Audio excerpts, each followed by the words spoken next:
first part, now vendors. We have 161 total vendors. Of those total vendors, 57 of them reside right here in Douglas County. Then another 52 are right outside of Douglas County, 30 miles out. And then the rest are either outside of 30 miles or those are in other states.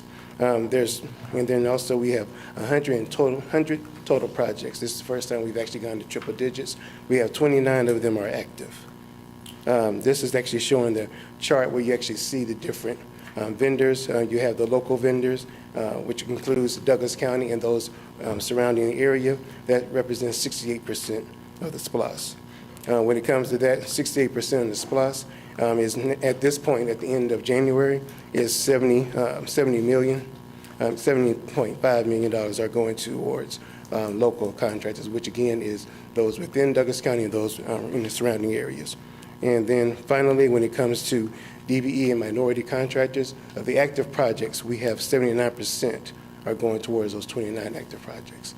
And with that, Madam Chair, I yield, and this is my information here for the citizens, and Terry Gable is also here with me to answer any questions. Thank you, and I turn it back over to you. Thank you so much, Mr. Good, for your presentation this morning. Board of Commissioners, we have any questions for Mr. Good or Mr. Gable? Madam Chair. Commissioner Robinson. Good morning, everyone. Greetings. All right, let's jump right into this. It's Monday morning. Okay, SPLOST. Now, I appreciate the public commentary. Madam Chair, DCR is just something that was made up in contrast to DEI, diversity, equity, and inclusion. So it's nothing to look into. All right, so some of the suggestions, you know, and welcome back, Ms. Beckler, I appreciate you. But the narrative that's put forth, white versus black, how this divisiveness, I figured you'd let that go. Wasn't necessary. But I get it. It's First Amendment, and the First Amendment goes both ways, right? The framing. I get it. We're just trying to open up the public, make sure that everybody has equal access, equal opportunity, equal treatment. By the way, Till Marketing is no longer, we changed our contract, in case you hadn't saw it. But think about it, it's about competition. The SPLOST is doing great. I don't want to sort of dissuade that, but y'all know me. I'm going to get right at it. So, Mr. Good, let's get back to what we're talking about. Program management first. From your perspective, and Terry, come on up. So what happens? The SPLOST is going to be ending here in exactly 45 days, give or take. Probably a little less than that based on February has a shortened period of time. The SPLOST literally will turn off. Then what happens? How will you continue on with your efforts, seeing that the SPLOST is ended? Will you continue on? I want Mr. Gable to speak to this. How will you continue when the SPLOST is done and we cannot no longer apply pennies to that? What happens next, sir? So we currently at about 80% of the funds that we're projected to receive at the end by the end of March. So we'll finish out the program this year. The majority of it, some of it will extend into 2024. It looks like, with that percentage left, with those funds that again we're projected to get. Right now we're looking at about $123 million, and that's based on us receiving around $3 million for the last 3 months. So the job continues. We have several projects left in fire and transportation. Parks will be certainly winding up this year, but that's kind of where we're at, Commissioner, as far as revenue and work. No problem. You'll continue your contract. I'll be quick. You're going to continue your contract based on what we have. I'm trying to balance remaining cash on the books. You have exactly 45 more days of collecting pennies, period. And so now once that turns off, you have a book of business that's in play right now. I want to reconcile. You don't have to do it now. I'm looking for a reconciliation of what's already in play. All contractors, everything is already in play based on the current penny is going to cut off on you. So existing cash. And I want to know what's going to make it in reality. Because y'all are out here letting stuff, y'all are spending stuff in fire and so forth. Like, y'all better reconcile this. because the cost, you're not in control of costs. You can only put it out there, and not you personally, and compete and let them come up with it. But things inflate. And so what happens is that y'all get out here, you got 3 or 4 things going at the same time. My job is to check it out. By the way, I saw something called congressional committees, inside congressional committees, and how they're formed. So I'm on this notion right now what my role is. And so specifically, how are you going to reconcile that? So maybe the county administrator can ensure that the board has that answer, because I just don't want you guys to get caught, because then you'll come back to us, either something's going to get stopped, stalled, and because now the cost is greater than what we currently have. That means now you roll into the new SPLOST. Y'all already filling that up. Now, how you going to reconcile this? Can y'all see my point? That's it, you're good. I'm making a point. You had to get a response to it. Next question, let me keep going. Which is my program manager. I'd like to know the status. Madam Chair, we talked about this at our last meeting. The status of our program manager, in that for the new SPLOST. Now, I'm not certain what the administration plans to do. You're going to keep the same team, different team? It's not my job. But my job is to check what are y'all doing regarding this. You got a new SPLOST that's coming online in 45 days. You have a list of things that you're trying to get done that we're reconciling. How y'all gonna do this? Have y'all put out a bid to secure that, no different than a job description for a person? Madam Chair, is the county administrator or anybody up here can answer that, Madam Chair? Yes. Dr. Corbin, can you respond? Yes, and good morning to the board. Good morning. Madam Chair, we are not prepared at this point to move forward with a program manager for the 2023 SPLOST as is. We're still working on development of the program, and at such time, we're going to present that back to you and the board for consideration, and it will be spelled out entirely, in totality, what that path would look like in a time frame here in due course. Okay. All right, so Thank my you. question is, as we're collecting cash, but I still need an answer, which is you're collecting cash on April 1st plus 1201. All right, you're rolling. Can you repeat the question, sir? Yeah, listen what I'm saying. It turns off on, yeah, I'm sorry, I got to do louder, my bad. On 12/1 a.m. on April 1st, the new SPLOST, there you go, the new SPLOST will turn on.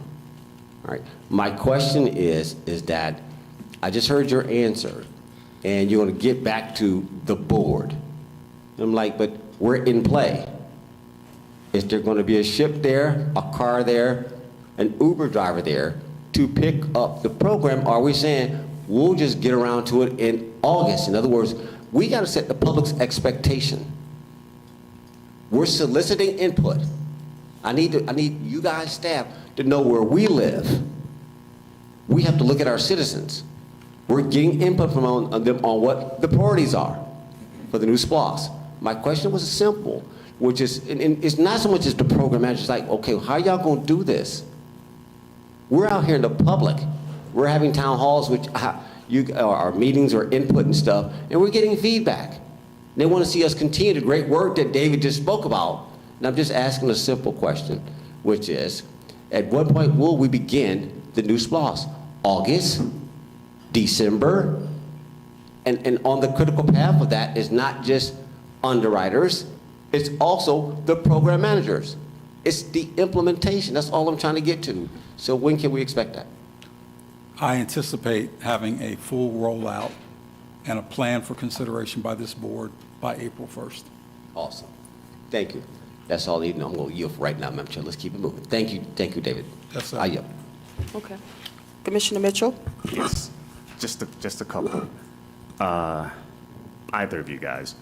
So the overage, where do you think we'll land when we get to that final number? When this SPLOST, the 2016 SPLOST is over, any idea of where we might land in numbers? Now we're thinking that with just Douglas County, around about $123 million. That's what we're looking towards. So roughly about $23 million over. That's not all of the county. Right. We get our percentage out of it. Right, taking our percentage, just our percentage. Right. We're looking at around $123 million, just our percentage, just Douglas County, the 72.26% of the entire amount. And we're thinking the entire amount is going to be around $172 million entirely. Yeah, that's the overall. That's the Right. that's the grand total. Correct, and But- Douglas County's will be 123. 123. Yes, Got it. sir. Got it. Okay, okay.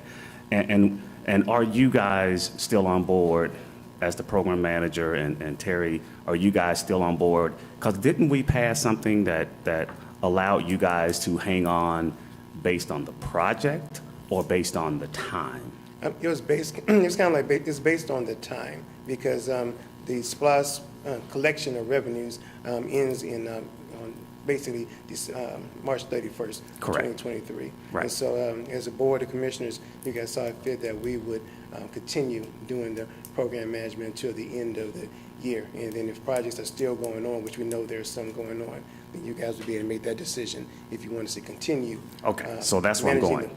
The projects, the money will stop on the 31st. Oh, yeah, I got when the of money March. stops. Yes, I got when the money stops. My concern is, did we put something in play to help you guys stay on board based on the projects? And this may be a question for our county manager or interim county manager, or did we put something in play that takes you to the end of the year? Kind of make sure, because what I think we're trying to make sure of, at least I am, I'm trying to make sure that if it's project-based, it could travel over into 2024. And if the funding is not there, then you guys' cutoff point is December 31st. Am I correct in that, my thought process? Yes. So maybe a question for our county manager or interim county manager or you guys. I'm just trying to make sure, are we planning that? Okay, go ahead. You know, my understanding, and we are still talking with council about this, is the program manager has been paid to be the program manager for the 2016 SPLOST Got it. until it ends. So the money stops at the end of March. Right. But we believe they have an obligation to finish those projects that are under, because they've been paid for those projects, Got it. under that agreement. So that's okay. So it's not the end of the year, if I'm hearing this correctly. It's really project-based, like my thought process. Or are we all confused, or just we're speaking different languages here? No, and that's what we're trying to get to Okay. to Okay. determine. Because you understand, the reasoning is, I don't want you guys to commit to any other work that you guys are not being compensated for, nor do we want the projects to fall to the wayside because we don't have a program manager and because it ceased, because we didn't plan for it. So Correct. that's why I guess legal will tell us kind of what's the language in the contract to state what that really is, so we all be clear as to if it's project-based, this could go into 2024, mid-year, end of the year, I don't know. Am I correct in my thought process? Correct. Okay. Right. Okay. And the one part that we also understand is that the Board of Commissioners decided at one point in time to actually have every contract come up for renewal at the end of each year.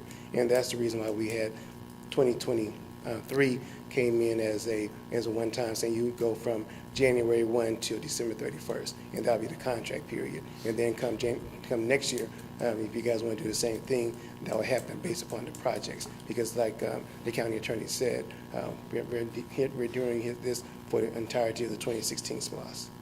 Got it. So if that's the case, then the renewal of the contract could be an additional cost, because I think we put in a cost, and I don't remember the numbers, a couple of $1 million, I'm not sure of that number, that took you to the end of the year, if I'm not mistaken. Right. Am I, A specific number. come to the podium so they can kind of hear, so the public can hear what you're saying. Okay. That's correct, Commissioners. It was a specific amount that would take us, based on hours and number of projects that we project for this year through December. Right, but those projects were there, but there's no, the projects could weather, material, could take an additional 6 months Right. outside of that end of the year, so. And to your point, we'll have some projects. A good example is Fire Station 9. Yes, And it's going to, for sure, we're projecting now April of 2024. yes. So, yes, and I know we got some transportation projects that are just getting underway. Chapel Hill Road, another good example. So if I'm hearing you correctly, then there will, and I guess legal will eventually chime in on this, and not right now though, but they'll chime in. I guess you guys will have that conversation to say what happens at the beginning of 2024. Right. Because right now, based on your knowledge, you go to 2020, at the end of 2023, and that contract is over at that point. That's true. whether the project is over or not. Okay, yes, sir. And I think, look, just to make sure we're all on the same page. Okay. That clarification is what is needed. Right. Your contract, if we go back and review the contract, you're being paid based on the amount of money that's been collected, a percentage of the amount of money. It's not project-based. Okay. They're being paid for the amount of money that's been collected. Got you. Right? Understood. So you see the discrepancy, right? And that needs to be worked through. That's all. I mean, it's not a major issue, it just needs to be worked through. So I'm assuming that staff and legal and you guys Correct. will kind of work through that to figure out what happens based, I'll just use fire station number 9, because I know that's going to go into 2024. Right. And kind of where will we be at that point in time because you guys should be compensated for it. Right. However, I think we need to have that conversation now, not wait till the end of 2023 and say, oh, we need 6 more months of this. Right. And we would prefer, obviously, to do that, too. Knowing what project we're definitely going to have going into 2024. So we got some transportation projects, and to include the fire station is the 2 major pieces that will probably not get done by the end of the year. Am I correct? On the 2016 original list. On the 2016 SPLOST, not the new SPLOST. That's a whole nother conversation. And I'm not even going to get into that conversation now, though. But so I think we're all on the same page, but we just don't know for sure kind of what's that process yet along. Are we project-based, or are we based on the percentage of the amount that was used, that was collected from the program side of things? Right. So, but I guess we'll work through that. I think that's kind of where I was. I was just trying to figure out. And again, what was that last number, David? I think you're saying the closeout roughly amount that you're saying that the county will be looking in the SPLOST, the total amount of, because we've been collecting a whole lot more than normal, but there's going to be an ending number, roughly that number. So reference in a good comparison will be, so the program was originally set up with $106 million estimated. And that included all projects and program management. So right now, if the projection is though at $3 million, based on what we've been getting the past year, for the last 3 months, we're looking at around $123 million.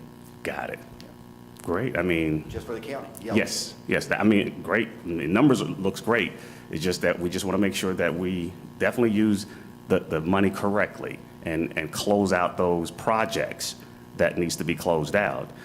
And assure that the program management side of this is, compensated for the additional work. But we just got to work out the language to say, make sure exactly what that is. And I'm assuming that's what David is talking about, and with legal, as to what that really is. If it's project-based, understood. If it's timeline-based, understood. But we just got to make sure that everybody's on the same page, so when we move forward, everybody will be clear. Outside of that, thank you. Great job. I think this was 2016 is to the community that you guys did a great job at managing the project, managing the dollars, and making sure that everything is accounted for, and all the projects that above the line, below the line that made it great. And I guess we'll start talking hopefully in the future about what the new SPLOST would entail. So again, great job. Thank you again. Madam Chair, I yield. All right. Thank you so much, Commissioner Mitchell. Any other questions, board? All right, we're going to move on. Thank you so much for the presentation. It was wonderful. Thank you, Madam Chair. Board of Commissioners, we have been breaking records for the length of time that we've spent on our work sessions, so I want to rein us in a little bit. Some of our work sessions been ranging from 6 to 8 hours, so I will ask Board of Commissioners if you could, when you respond, 2 minutes, and then if there's a rebuttal, 1 minute. So if we could, the clerk, I have both clerks, the deputy clerk and our clerk, county clerk, Lisa Watson, will definitely help me manage our time, because these meetings are just extremely long, and we have citizens watching via television, and I know they want to do other things than just sit here and watch us. So we're going to move on to the approval of the minutes. Board of Commissioners, I encourage you to be prepared to approve our minutes tomorrow, February 7th, minutes, the work session minutes of February 6th, and then the executive session of February 6, 2023. All these meetings are from 2023. Financial report, we have our financial report this morning. As tab number 4, acceptance of the monthly financial budget report for the month of January 2023. We have our CFO, Madam CFO, Ramona Bivens. If you could just come forth and just brief us quickly.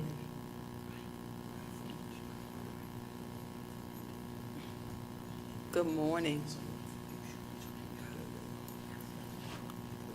Good morning, Madam Chair and Commissioners. That is just a placeholder. We have our monthly Finance Committee meeting this afternoon where the financial report will be presented and approved by the Finance Committee. And it's just on the agenda for tomorrow for the board just to ratify and approve, to accept it as approved by the Finance Committee. Okay. Okay. We have a meeting today at 2 o'clock. Yes, ma'am. Yes. Okay, thank you. You're welcome. Citizens, we do have a meeting this evening. It'll be our Finance Committee meeting. Commissioner Robinson is the chairman of Finance, and I'm the vice chairman of the Finance Committee. And certainly we invite you to join our meeting today at 2 o'clock, and that meeting will be televised as well. I want everything open in this county. Transparency is key. We're going to move to tab number 5, which is public hearing. Public hearing for certificate of compliance with the Metropolitan River Protection Act for property at 3945 Highway 166 Fairburn Road in Douglas County, Georgia. Allison Duncan, you have the floor if you could just brief us. Yes, ma'am. Thank you very much. This is a review of the Metropolitan River Protection Act. You know, this is the 2,000-foot corridor along the Chattahoochee River. The property that is under consideration is the first building of a two-building project for an industrial campus located at this site.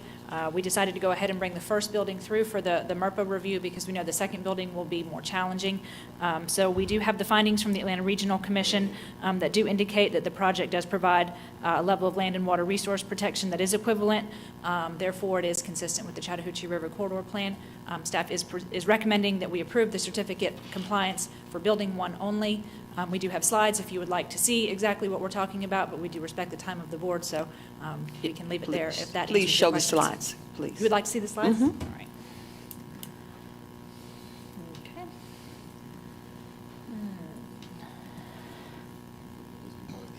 Okay. Will this be part of the hearing tomorrow? The slide deck? It can be, if you would like it. Yeah, let's to be. just do it tomorrow for the public hearing. Okay, and not today? Not today. Okay. Yeah. I didn't know if you would have the deck tomorrow. Just bring the slide deck tomorrow. Right. We appreciate you. Board, any questions? Waiting on the hearing tomorrow. All They right. said no questions. Thank you. Thank you. County Administrative Business, do you have any business for us today? Dr. Corbin? No. Okay, no business. We're going to move on to tab number 7. Board of Commissioners, tab number 7 through 12 is related to grant approvals. Tab number 7 is authorization to accept the Justice System Partners Grant, understanding the drivers of prosecutorial decision-making in the amount of $8,000 with no match required in a term of 1/1/2023 through June 30th, 2024, and amend the budget and authorize the chairman to sign all related documents pending final legal review. Laura Thompson, good morning. Good morning, everyone. Good Yes, we were asked to participate in this study. We are one of 4 other prosecution offices that were asked to go with this. It has been through Mr. Coleman in the legal department. And what it is a study where they will work with 4 other prosecutional offices and apply a mixed method of research designed to better understand the effects and individuals of the systems variable in decision-making in the prosecution. Okay. Any questions, board, for Ms. Thompson? All right, thank you. Thank you. We're going to move on to tab number 8, authorization to apply for the FY24 CJCC reimbursement grant for the Family Treatment Court and Chance Court, and authorize the chairman to sign all related documents pending final legal review, Jennifer King, you have the floor. Yes, ma'am. Good morning. This is just the authorization for us to apply for the CACJ grant that we do every year, and it gives funding for family treatment court and chance courts. There's nothing to sign, just the authorization to apply for that. Okay. Any questions, board? All right, thank you.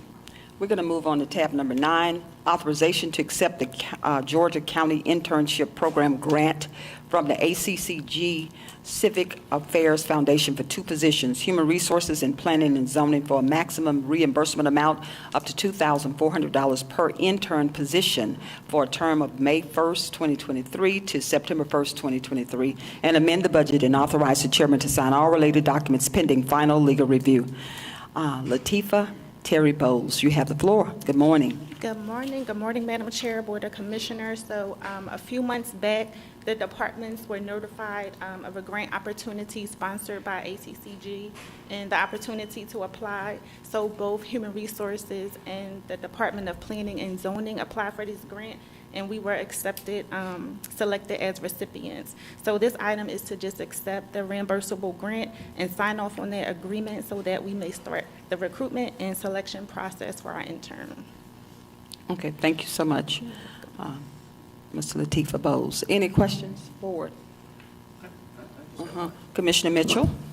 So it's only for these 2 departments, planning and zoning and human resources? So a message went out to all of the departments. Got it. But only Human Resources and Planning and Zoning applied, and both of us were accepted, so that's good. Got it.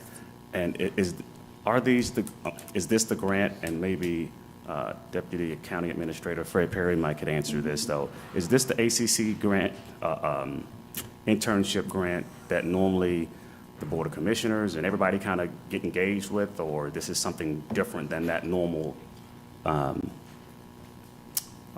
internship program that they normally provide?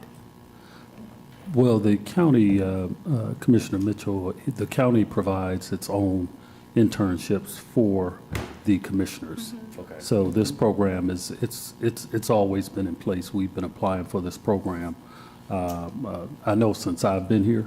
And we've had several departments, including Human Resources, that have regularly received interns from ACCG, but the county provides its own interns for the Board of Commissioners.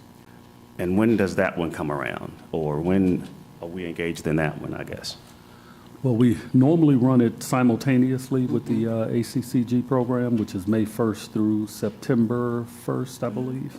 Not September, because the students have to go back to school. Right, it runs through that time. You can run it through that time. So school begins, at varying times depending upon the college. So that's the intern program runs from May 1st, I believe, to September 1st. Yeah, for this. So I guess my final question would be, so are we not engaging in that?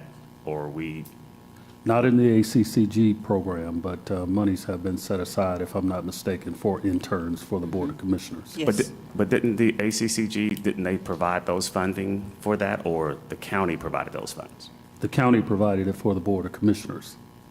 Okay, got it. I always thought that ACCG provided those funds, but Is the reimbursable grant. So we have 2 separate internship no, programs. not what you Okay. got, which is fine.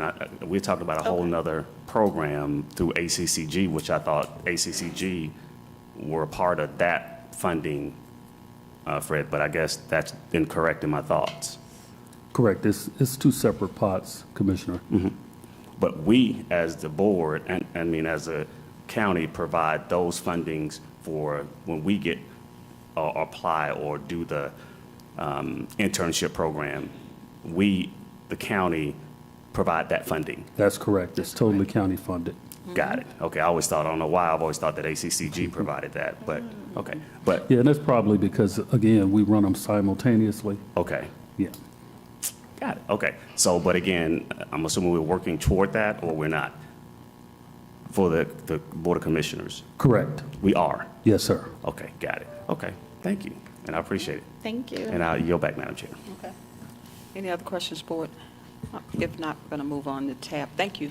Thank you. We're going to move on to tab number 10, authorization to submit a letter of support for trusts for public lands raised grant application for Riverlands Greenway Trail Project in the amount of $5 million from the U.S. DOT through the Infrastructure Investment and Jobs Act, federal program, and authorize the chairman to sign all related documents pending final legal review.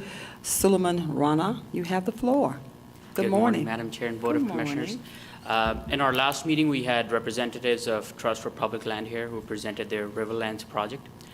This grant is for a portion of that big project that proposes 100 miles of trails across 19 cities. This grant will focus on a portion of that project that ties into our ongoing trail project, which is Chattahoochee Greenway Trail. And the grant is for $5 million. There's a $500,000 match that TPL has committed to. And with that, that's all I have. Thank you. Okay, thank you. Any questions, board? All right, thank you. We're going to move on to tab number 11. Tab number 11 is authorization to accept the FY23 ACG 2307-1 Aging Subgrant Contract Amendment in the amount of $567,530.49 from the Atlanta Regional Commission with an in-kind match of $41,713.15 and amend the budget and authorize the chairman to sign all related documents pending final legal review. You have the floor, Dr. Gilchrist. Good morning. Good morning, Madam Chair, members of the board. Yes, this is an amendment to our original contract. There's a $16,600 decrease from the original contract. Okay. That's it. All right, any questions? Board, any questions? All right, thank you. We're going to move on. Okay, Commissioner. Okay, you're good, thank you. All right, Commissioner Robinson, you have the floor. Thank you, Madam Chair. Is Deputy Director Rana still here? He is. Prior question, please. He's coming to the podium now. Thank you, Madam Chair. Yes, sir. All right, I'll be quick. Excuse me, I'll be quick. So, Chattahoochee Trails, we're talking about this. And for the record, for those who were not here, where is this segment going to go from for the 5.3 million? Where is that being? What's the the endpoints? So this is a multi-jurisdiction project that they'll focus on. The terminus of this project will be on Rock House Road, which is in the middle or towards the end of our ongoing project, which is the Chattahoochee Trails project. And the start of this specific project will be from the Proctor State Creek, which is in Fulton County. So this is important. So we've got one that's coming down Riverside from what? Boundary Waters all the way down up to Rock House. Then we've got this connecting point from Fulton over. Is that, we were talking about that at our last meeting. He said, yes. I wanted to confirm for the record, please. That is correct, sir. Okay. So again, it's about regionalism. It's about inclusion. It's being able to recognize that there's other neighbors and partners that you need to connect with. And so this is just an application and you're prepared to move forward, and I just want to confirm what this was. But to separate it from what we're working on already, this is separate. Now, can you clarify, if this is 5.3 million for that segment, clarify for the public the amount of money that we've got for the boundary, for the trail system coming along from Boundary Waters down to basically Sweetwater? Yes, sir. That is correct. These are two different projects. The ongoing project is currently under design. That is from Boundary Waters Park all the way to State Creek Park. That is 11 miles, and we have about $3.4 million of federal funding on that project. This project comes in with another $5 million, but this would again be a standalone project. And as far as the application goes, the first part of your question, ARC will serve as the lead applicant on this, with Douglas County and many other neighboring agencies as partner on this new project. I appreciate it. Again, just want to clarify, pay attention how we're shaping. This is how you shape a community. Leveraging your capital stack, working with people. So attracting good talent here, such as Suleiman Rana. We appreciate you being here. I think, Madam Chair, I appreciate some things that we come forth is not always critical. Some things he's like, guys, look at this. It's evolving. You're seeing the county be shaped. And communities are not shaped overnight. They're not transactional. It's great that we can raise $100 million, but to apply it in such a way that people can see the quality of life being improved. and how they want to see it is always something special. So I don't want to let that go. Thanks, sir. I got to go. Madam Chair, want to keep going? Madam Chair, thank you. All right, thank you so much, Deputy Director Suleiman, and thank you so much, Commissioner Robinson. We're going to move on to our tab number 12. Tab number 12 is authorization to accept a BRACE grant for $2,500 for the Keep Georgia Beautiful Foundation and amend the budget and authorize the chairman to sign all related documents pending final legal review. You have the floor, Ms. Cottle. Good morning, Madam Chair. Good morning, Board. The Keep Georgia Beautiful Foundation awards the BRACE grant. The purpose of the BRACE grant is to reduce litter, blight, and illegal dumping on public property and encourage code enforcement efforts. It's funded through the Solid Waste Trust Fund, and the grant program is designed to provide assistance to communities to help address blight reduction, litter abatement, illegal dumping, and/or code enforcement needs. Imaji Stewart, who runs our Keep Douglas County Beautiful program, applied for this grant and was awarded $2,500. The money will be used for a mattress recycling event coming up in March. Okay. Thank you so much, Manager Cottle. Any questions, Board? All right. Thank you. We're going to move on to our business items, Board, tab number 13 through, wow, quite a few. Tab number 13 through 28. All right, we're going to start with tab number 13. It's our first business item. Authorization to approve a car allowance agreement for Valerie Vi, Chief Assistant Solicitor General, in the amount of $280 per pay period, and authorize the chairman to sign all related documents pending final legal review. And certainly this is only a name change, and name change means she's just replacing a person that left the position, and now General Solicitor has taken this new role. Valerie Vi has taken this new role. Any questions, Board? Yep. And I don't have, is that, Not part of it. she's not even here. It's okay. No. Okay. We're going to skip this and come back. Can you get in touch with Solicitor General Compton? I just want her to speak to it. We've had a conversation Madam Chair, about it. it's okay if, well, wait. Okay. It's not, the question wasn't for her. It's Okay. for, more broader. Okay, you have the floor. Thank you, Madam Chair. Yeah, let her be, guys, whoever's going to get her. No, my question had more to do with the administration. I'm fine with the current grandfathering of one role to the next, one contract, same person, fine.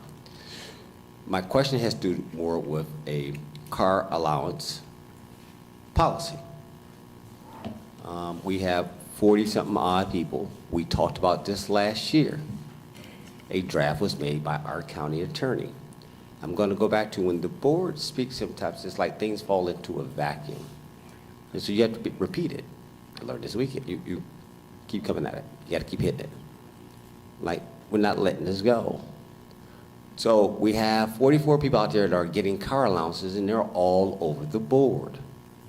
You subject the Board of Commissioners to keep approving things like, okay, but y'all so inconsistent. Like, okay, this person gets this amount, this person gets this amount, and y'all we just spotting. And at some point, your consciousness wakes up like, okay, I can't keep enabling this. I'm normalizing this. And we talk about favoritism. And you look at, if you really look at the list, like, now look how this thing was shaped. Ooh. So we're trying to bring it forward. So I guess my question is, and an email was sent to the administration specifically, probably pretty much everybody up on this board, this dais rather, for the most part, saying, hey, when are we going to deal with this car allowance thing? Is that part of compensation? If it is, well, is our contracts aligned? So I'm not going to belabor this, Madam Chair, but I would like to get an answer for that. Do we need to bring it back around? A draft was submitted by our county attorney. I have a copy of it. I've sent that to you guys, along with the list of 44 people that are currently on here. Now, I'm looking for somebody, that's my point, like, okay, we got all these people up here, but nobody responds sometimes to emails. I know staff, to the citizens, like, I get your point sometimes. Because everybody like, well, who's going to respond? Who's going to do, like, guys, who's going to take leadership?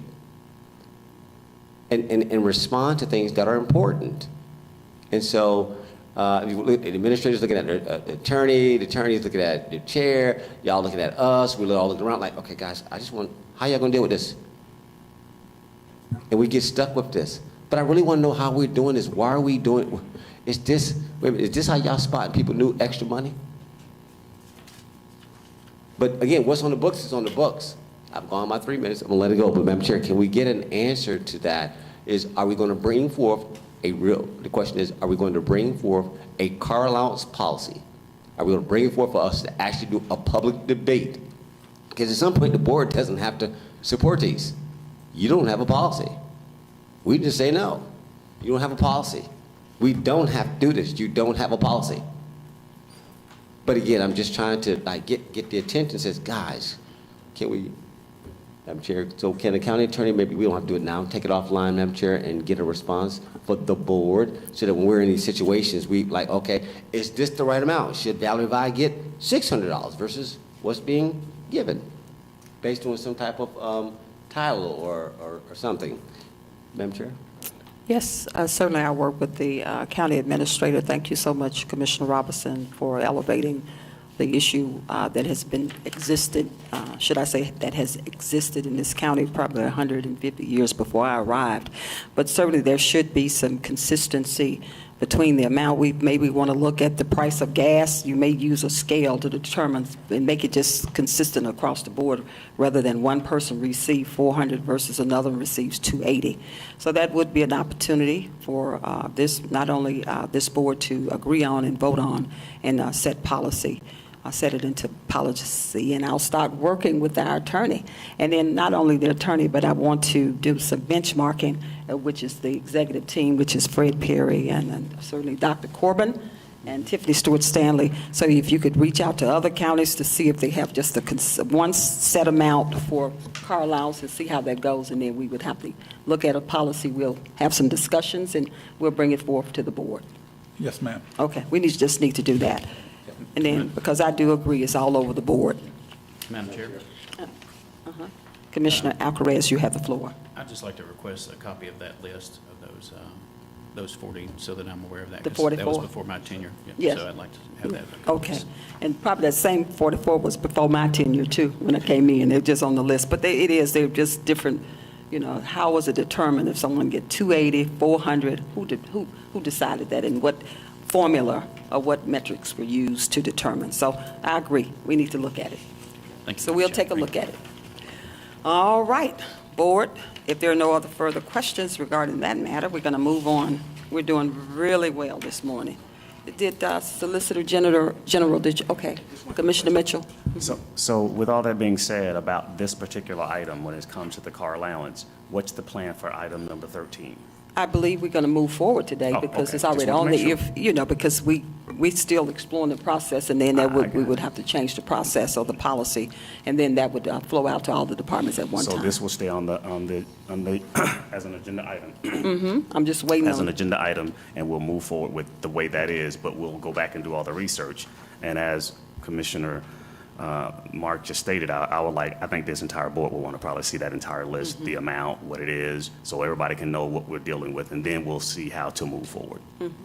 Thank you. I yield back. okay, thank you so much, Commissioner Mitchell. Any other questions? If not, we're going to move on to our next item. And this next item is the Solicitor General as well. Did we get in contact with her? I'm going to move on if you didn't, and then I'll come back to her. Okay, I'm going to move on. Thank you. We have tab number 15. It was tabled from February 27, 2023. And tab number 15 is authorization to approve the 2023 Equitable Sharing Agreement and Certification for Douglas County Sheriff's Office, and authorize the chairman to sign all related documents pending final legal review.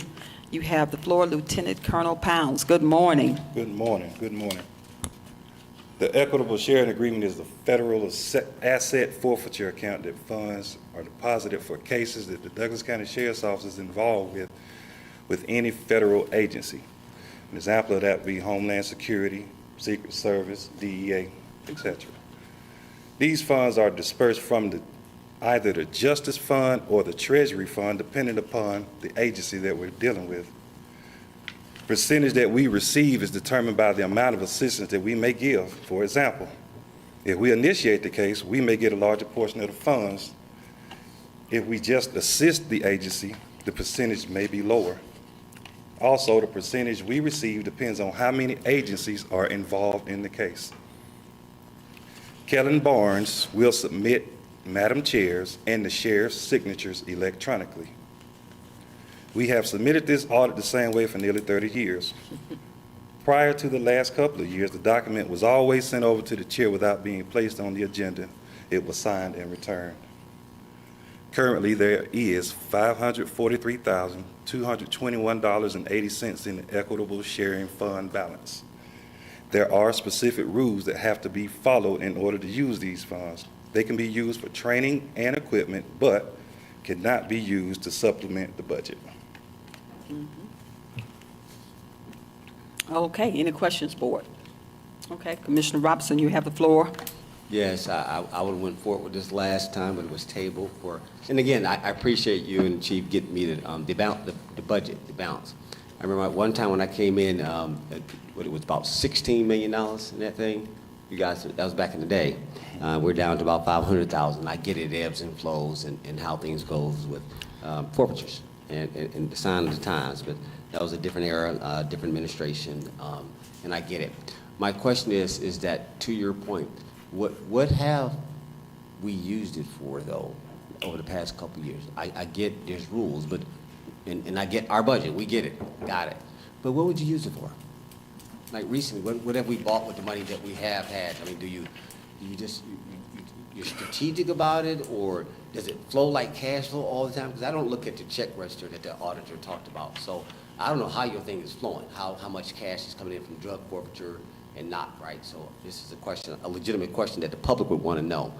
Can you answer that? Like, what do you use it for? Training and equipment. As far as the equipment that we've bought or purchased, I don't have the knowledge of that, but I know we have done some training and we bought equipment with it, but as far as specific training and specific equipment, I don't know. But it is being spent and it is being obviously kept up with. Yes. Right. Got it. All right, this is just, last question, I got to keep moving. Question is, this is cash, right? Yes, sir. All right, my next question becomes, when you see stuff, this is always interesting to me, because I watch TV, but you're real world. So when you see things, you have assets that are seized. All right, the doughboys out there, y'all done raided. You done got the drugs, you done got the cars, the house. I mean, y'all just took it all.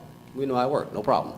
How do you dispose of that? Like, I mean, I get the cash and what y'all did and how y'all did it, but do you have physical assets like boats and cars and stuff? And how do you distribute? How do you dispose of those assets? Like, do we have? Do you auction them off? Do you just put them on the street? I mean, do you burn them? Can you get up a little bit of insight in that? Again, it's the things that they don't know. Like, this has been clipping for 30 years behind the scenes, and it's only if you're part of the sheriff's family do you even know about it, meaning broadly the family of public safety. So how does that work for the general public that's not part of that? What are the assets? To my knowledge, I do believe that the DA's office has something to do with these auctions as well. I'm not sure if they actually do the auctioning, but that's how we just disperse or get rid of it in the. Oh, it's an actual auction? Yes, A or public send it to auction? Yes. Okay, in Yes. Douglas County, or is there some type of rules you got to go through the sheriff's auction? Right, it's in Douglas County, as far as I know, it's in Douglas County. Okay. Just curious. Well, that's good enough. Thank you, Lieutenant Colonel. Madam Chair, I yield. Okay, thank you. Any other questions, board? Commissioner Mitchell, you have the floor. Just one. So, correct me, I think you stated this already, though, but operationally, you can't use those funds when it comes to the operations of the Sheriff's Department. No. That's correct. Okay, that's what I thought I heard you say. And you mentioned there's a percentage. The Yes. percentage is based on a couple of factors, whether or not you guys led the charge, assist the charge, and so on and so forth. That formula is determined based on that scenario. And then that's kind of how you guys move, because if several authorities were a part of this, everybody could end up getting a lesser because there were several entities that was a part of this particular layout, correct? That's correct. Got it. And you won't know that formula. There's a formula, but you won't know what that is until, I guess, you conclude with whatever the situation is. That's correct. Got it. Okay. All right. Good, okay, well, thank you very much. And thank you for coming back and bringing this back so we can understand it and fully and better understand it. So thank you for your help in getting us the full understanding of kind of how it's done, where it's done. And it has no effect to us. It only deals with you guys and the entities that are part of it. And that funding source, not funding source, but whatever those funds are, is whatever that seizure consists of. Is that Yes, sir. correct? Yes, sir. Okay. Thank you, Lieutenant. Appreciate it. I yield back, Madam Chair. All right, thank you so much. Thank you so much, Lieutenant Colonel. Thank you. All right, we're going to move on to tab number 16, authorization to approve the 2023 Equitable Sharing Agreement and Certification for the Douglas County District Attorney's Office, and authorize the chairman to sign all related documents pending final legal review. Laura Thompson, you have the floor. Good morning. Mine Good is the morning. same as Tavares was. That's what I said. How it works in our office is the feds, if they see something or they're participating with us, we get a portion also. Our portion is usually 10%. And you don't know when you'll get it, and you don't get a formula. They just send you what their formula is, so you really don't know what you're going to get. Once we get it, it does go into this account. And like Tavares said, we can only use it for certain items. We have done it for renovation of our office to make more space for offices is the recent things we've used it for. Yes. Okay, any questions forward?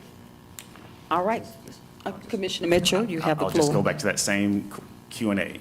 Operationally, you can't do anything with it. Right.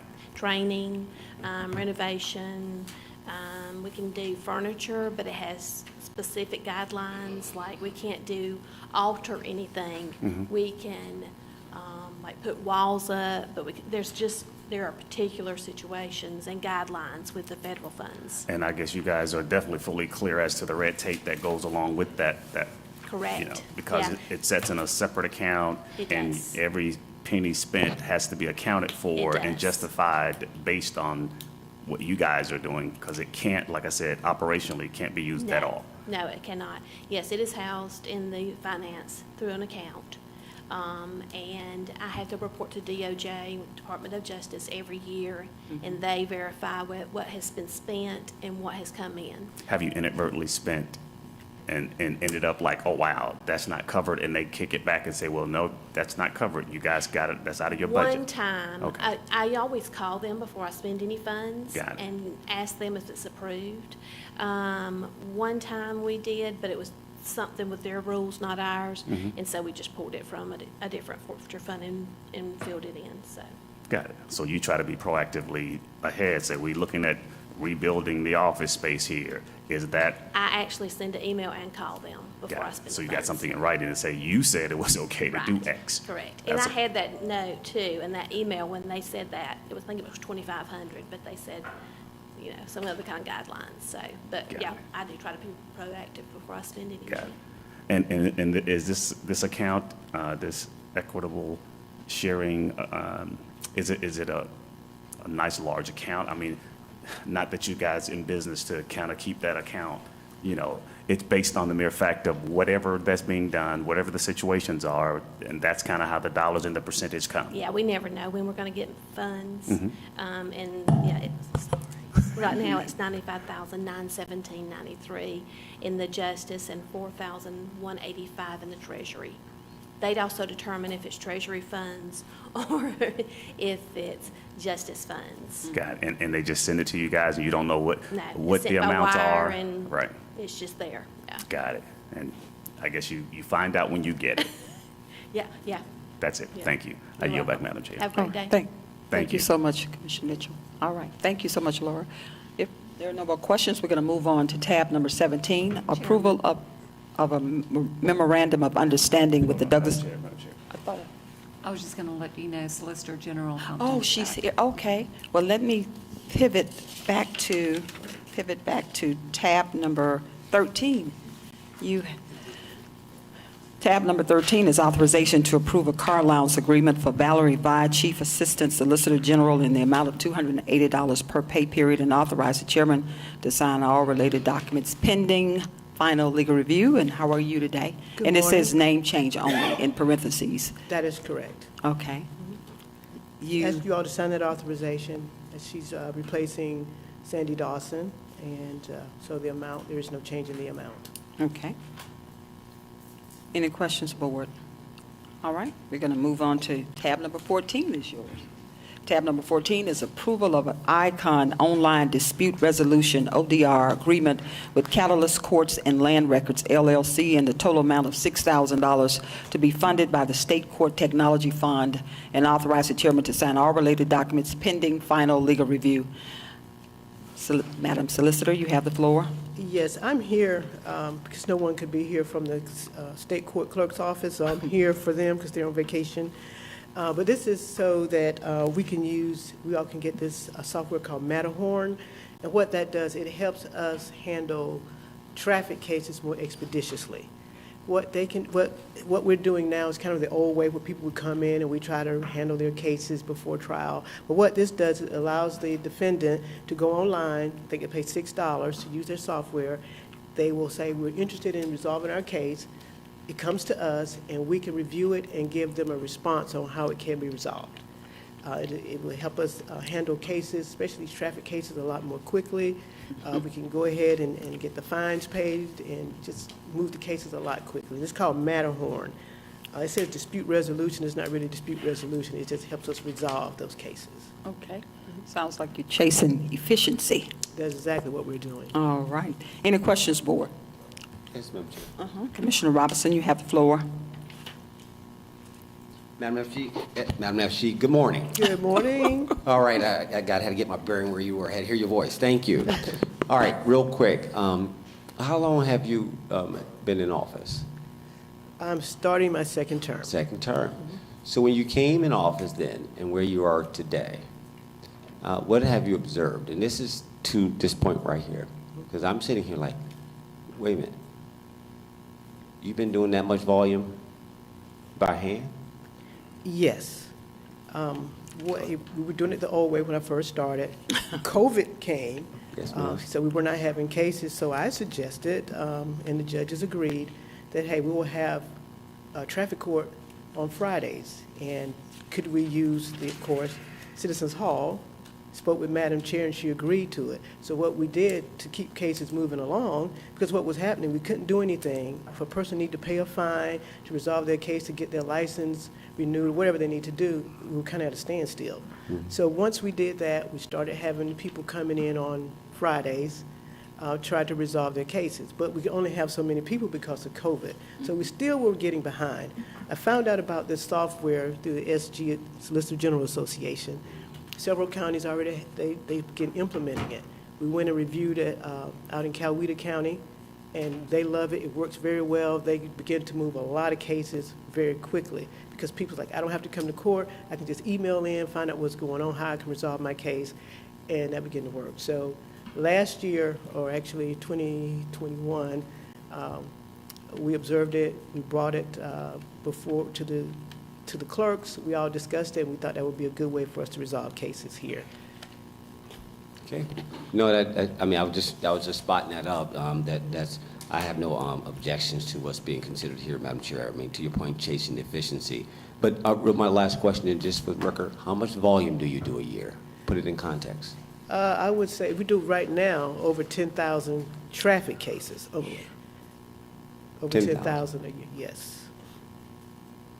That's just traffic. That doesn't include the other, we call them SR cases, but criminal cases, just traffic Right, so cases. 10,000, that's just volume production. You can move that pretty fast, give or take. Give or take. Yeah, got it. Thank you, Madam SG. Madam Chair. You're welcome. Okay. All right. Any other questions, board? I do have one. Commissioner Mitchell? So, Ms. Compton, first of all, good morning. Good morning. And I know we got you out, when you need to be doing and at work doing what you need to be doing. But Of however, course, thank you for jumping in at the last minute in the 11th hour. But I wish we question could go back to Zoom. But anyway, I digress. Go ahead. You will get my vote on that. Okay. But my question, though, is have you had a chance, I don't know how this software that you're using, is it based through the cloud, or is it based on our infrastructure? Where is it based? And then my other question to this would be, have you talked to Alex and the whole makeup of, does it work within our infrastructure? Because through the technology committee, it's one of those where we definitely want to know about it and definitely want to make sure it fit and it works within the infrastructure as opposed to trying to do a patch meal of this. So have you had a chance to kind of have this conversation with him to see if it works within our infrastructure, or do we got to do some other form of helping you make it work? Well, I don't know. I know I have not spoken with Alex. Like I said, I'm here on behalf of the clerk's office. Gotcha. So I don't know how it works. I just heard that it works. Got it. And I guess, and I'll pause you there and say to Alex, he's in the room, I don't know, can you speak to this, Alex, or, just to make sure that, because what I don't want to see us do is create additional work on the infrastructure that we can't even house to do something. But I would think our infrastructure is well laid out, and I know Alex can probably speak to it, but I don't know, have you had a conversation with anybody in that? Good morning. I haven't had a specific conversation with State Court, but I am familiar with the software, and it is cloud-based. When it comes to all these court software, there's only like a handful of them that you have availability to, so they're pretty much industry standard. But we will work with the State Court to make sure it's compatible and it's secure with our systems if we decide to go forward. So you're confident that we could probably move forward with it? Because what I don't want to see them do is, and I know you're speaking on behalf of some other department, I get it, but what I don't want to see us do is try to place this on our infrastructure only to find that we've got to do other patch wires, firewalls and everything else to kind of protect it, to make sure we protect the integrity of what they're trying to pull off those out. So this particular software, I believe, is a cloud solution, It's so it wouldn't be standalone. sitting directly on our infrastructure, but we will manage the security based on our policies in accounting it. Got it. And we wouldn't go live until it's 100% compatible with our systems. So, but can we at least, make sure that? Yeah. I'm sorry? Can we make sure that definitely that you're engaged with this? Absolutely. To reassure that from the committee side of things that, because it'll probably come up at our next committee meeting. Yeah. To ask that question about kind of where are we? Are they in a good space of where they're going?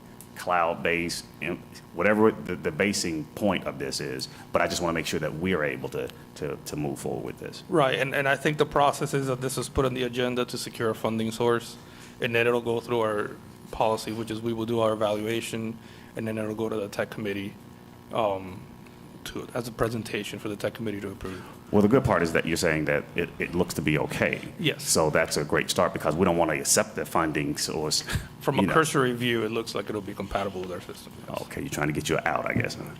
Huh? That's okay. Thank you, and I appreciate it. And thank you again, Ms. Compton, and I'll yield back, Madam Chair. Thank you again. All right, thank you. Thank you so much. I'd like to thank Ms. Gilchrist for letting me step ahead of her. I appreciate it. Oh, no problem, Solicitor General. Thank you so much,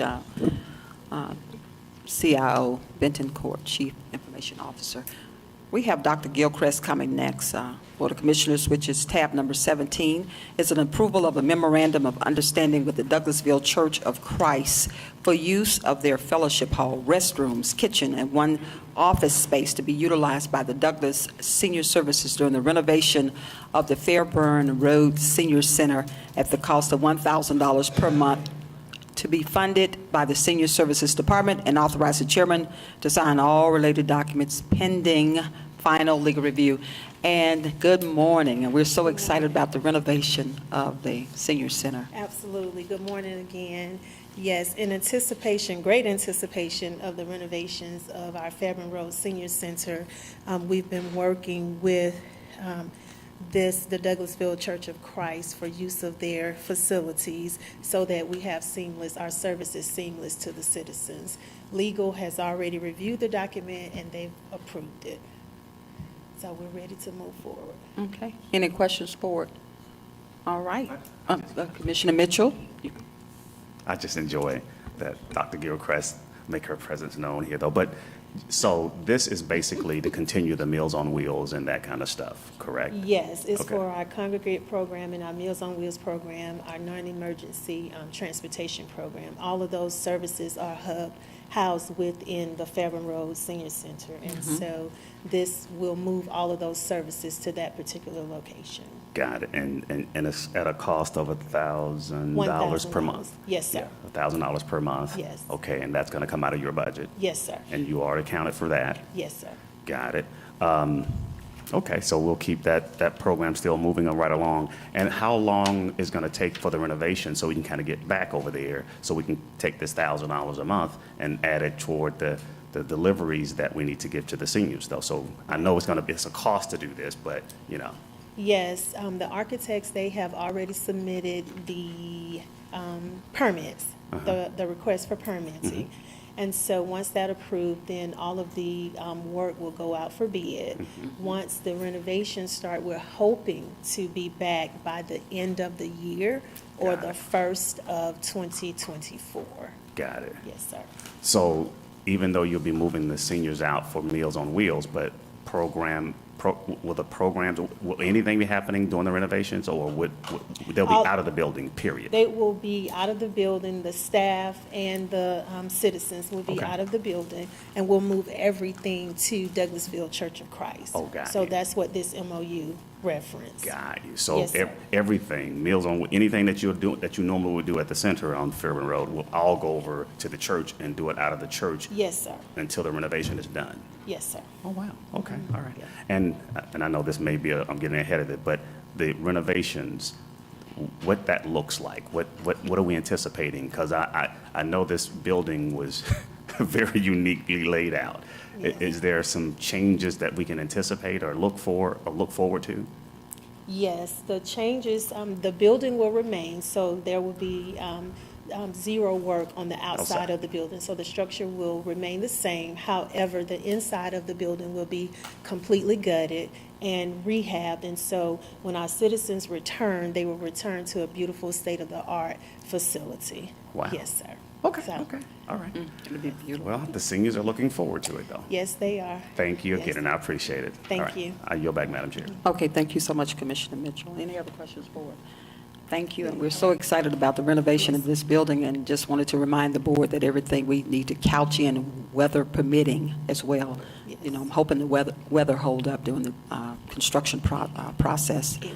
And so We'll we'll be see, back. but Yes, we're ma'am. real excited. Yes. What about Thank our you. seniors? Are they excited? They're Fired up. excited, our team, our staff, everybody is excited. So we're really looking forward to great weather so that we will be able to return by December 2023 or January 2024. Yes, Very ma'am. good. Okay. Yes. All right, thank you so Thank much. you. Okay. All right, we're going to move on board to tab number 18, authorization to execute a service agreement with Cone, Inc. for continued elevator maintenance at the Douglas County Courthouse in the amount of $840 per month to be funded by their department's 2023 budget, and authorize the chairman to sign all related documents pending final legal review. Director Mark Price, good morning. Good morning, Madam Chair and Board.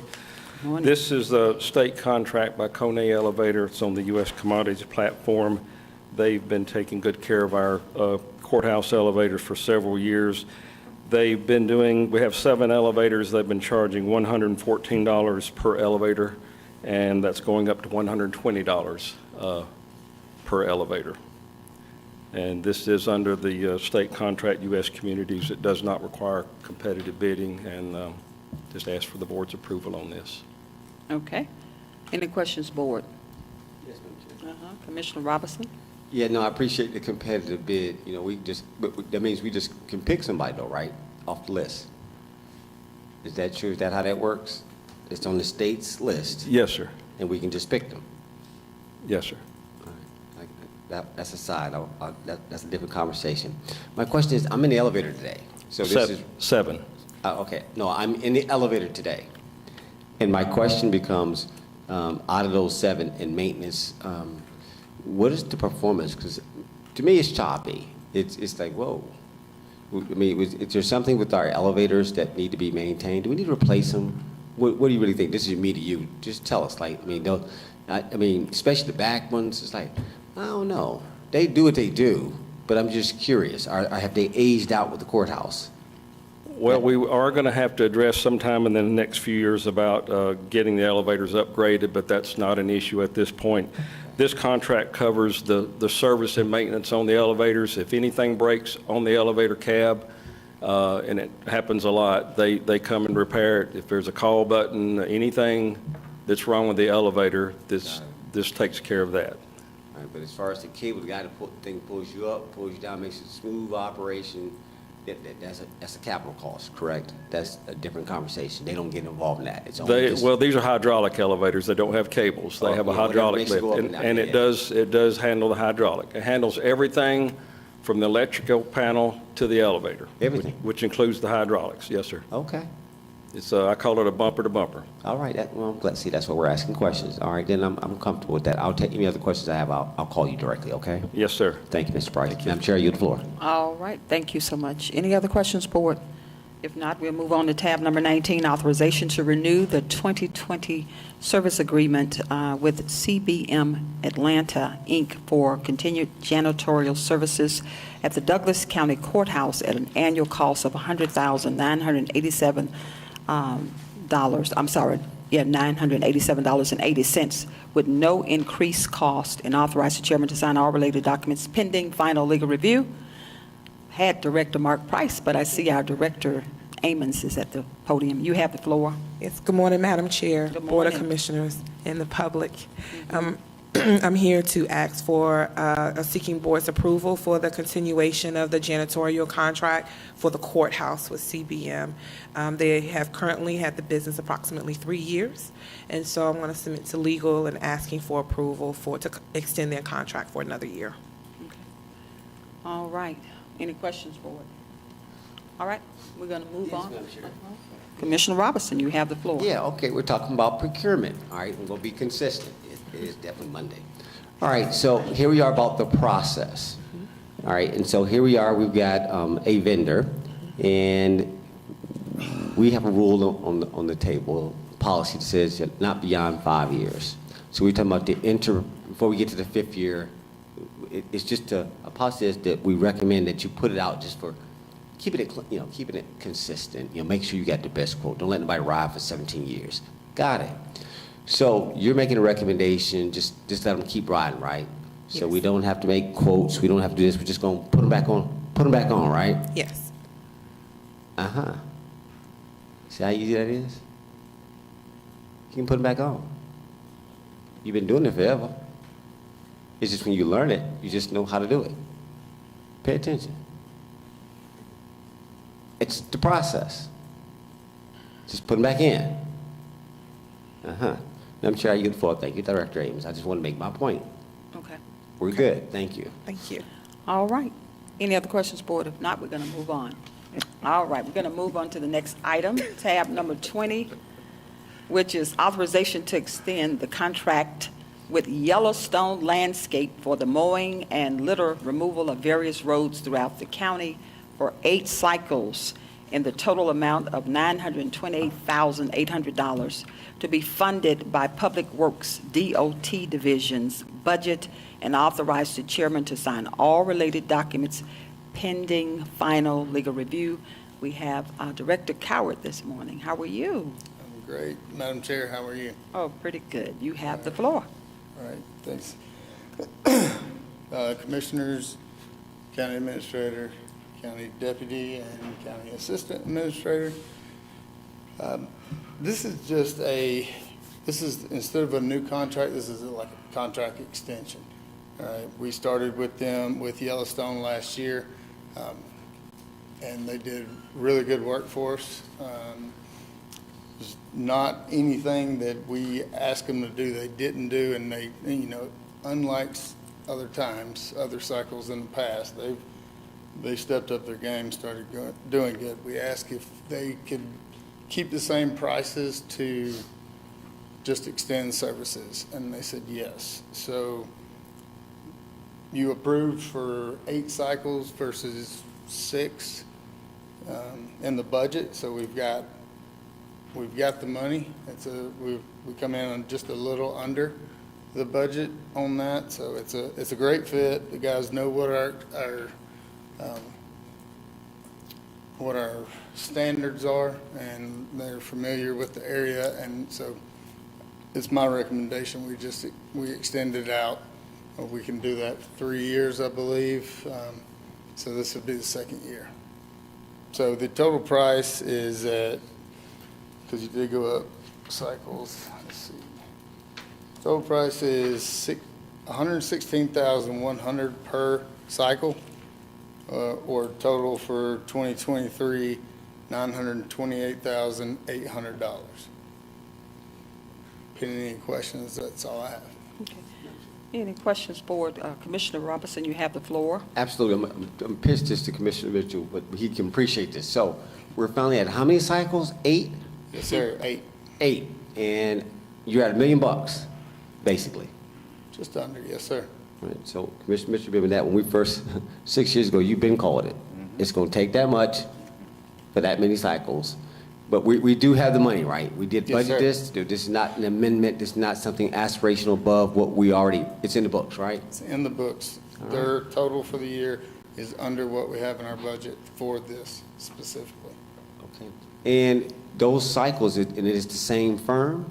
It is. Same firm, and they have the capacity. Yeah, I get it. They do. They have the capacity, because we've always had that challenge before, because you got people who want those contracts, but they ain't got the equipment, they don't know how to lease it, they ain't got the business model. But you're comfortable, this group can accomplish it. Absolutely. They're in their third or second year, third contract. Yeah, this will be their second year with us. Second year, Yes, sir. All right, I'm going to yield on that. Okay. Thank you, Madam Chair. I yield. Any other questions? I just have one question for you, Director. On Yellowstone, how long have we had them? Because I believe that name has been circling for a while, Yellowstone. I don't believe we used them in this capacity last year. Oh, this is a different capacity. Yes, ma'am. And now I know there was some talk of, not being happy with the work and different aspects of it. Myself and the DOT manager, Levon, he really, went out and showed them exactly what the standard is, what we expect to see. And then he's got some great junior, crew bosses out there that are just, they're holding them to that standard. So they have no issues at what we're asking, and they've been doing it, so. Yeah, but how many years? That was my question. This would be the second year for this capacity. yes, Second ma'am. one? Okay, second year. Okay. Okay, thank you. Yes, ma'am. We're going to move on to the next item, which is tab number 21, Board. We're going to authorization to renew the contract with Harris Local Government in the amount of $31,079.40 for printing and mailing approximately 55,400 assessment notices to be funded by the Appraisal Department's budget, and authorize the chairman to sign all related documents pending final legal review. You have the floor. Good morning, Madam Director Chair. Balfour, good morning. Good morning, Commissioners. This is our annual notices. We mail out approximately 55,000 notices each year to taxpayers to update them on their property value.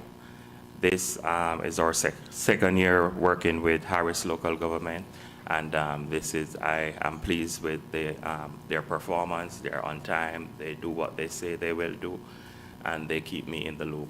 So I am asking for us to renew this contract for another year. Okay.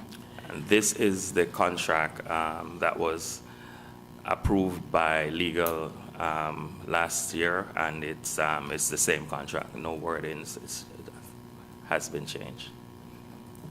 Okay. Chief Appraiser. Any questions for our Chief Appraiser? Yes, ma'am. Okay. Commissioner All right, Robinson, you have the floor. Yes, these notices go out, this mailing will drop when? Your notices, when will they go out? When will this year notices go out? Yeah. Our statutorily, we are required to have the notices out on or before July 1st. And we have always done that. I am hoping to have it earlier, but I don't have a specific date in mind. Not looking to do that. That's good. Second question is the system that we're putting in, don't know, I'm not part of technology committee, but I still weigh in, which is between you and the tax commissioner, the system that we put in money for a couple of years ago. Is that system in now? It is. It is. Yes, that's correct. All right. You're using it, got it. We are. Going fast, you answered the question, yes. Last question is, as it relates to what I want to call valuations, commercial versus residential, have we adjusted everything based on the new models, the new algorithms, whatever the formulas that, you know, your world? Do we expect any changes coming up, or we think everything has been normalized or optimized, done, tweaked to your satisfaction, sir? It's for commercial properties, it's still a work in progress. It's we are required to value properties using all three methods, market, cost, and income. Prior to getting here, we were not using the income approach to value. We have been using that more frequently now for income generating properties. It's a change to Douglas. The retail community, the income generating community is not really knowledgeable on the income approach to value. So it was always cost. We look at what it costs to build, and we had always looked at cost. So now it's a learning curve, but it's in, and it still needs tweaking, but we're working on it. So there's education that need to be, there's some education gap. Exactly. Some That's what it is. And That's so- what it is. Correct. Interesting learning. Work through it. I can imagine. Thank you. Madam Chair. Okay. Any other questions, board? Okay, I'm going to move on to tab number 21.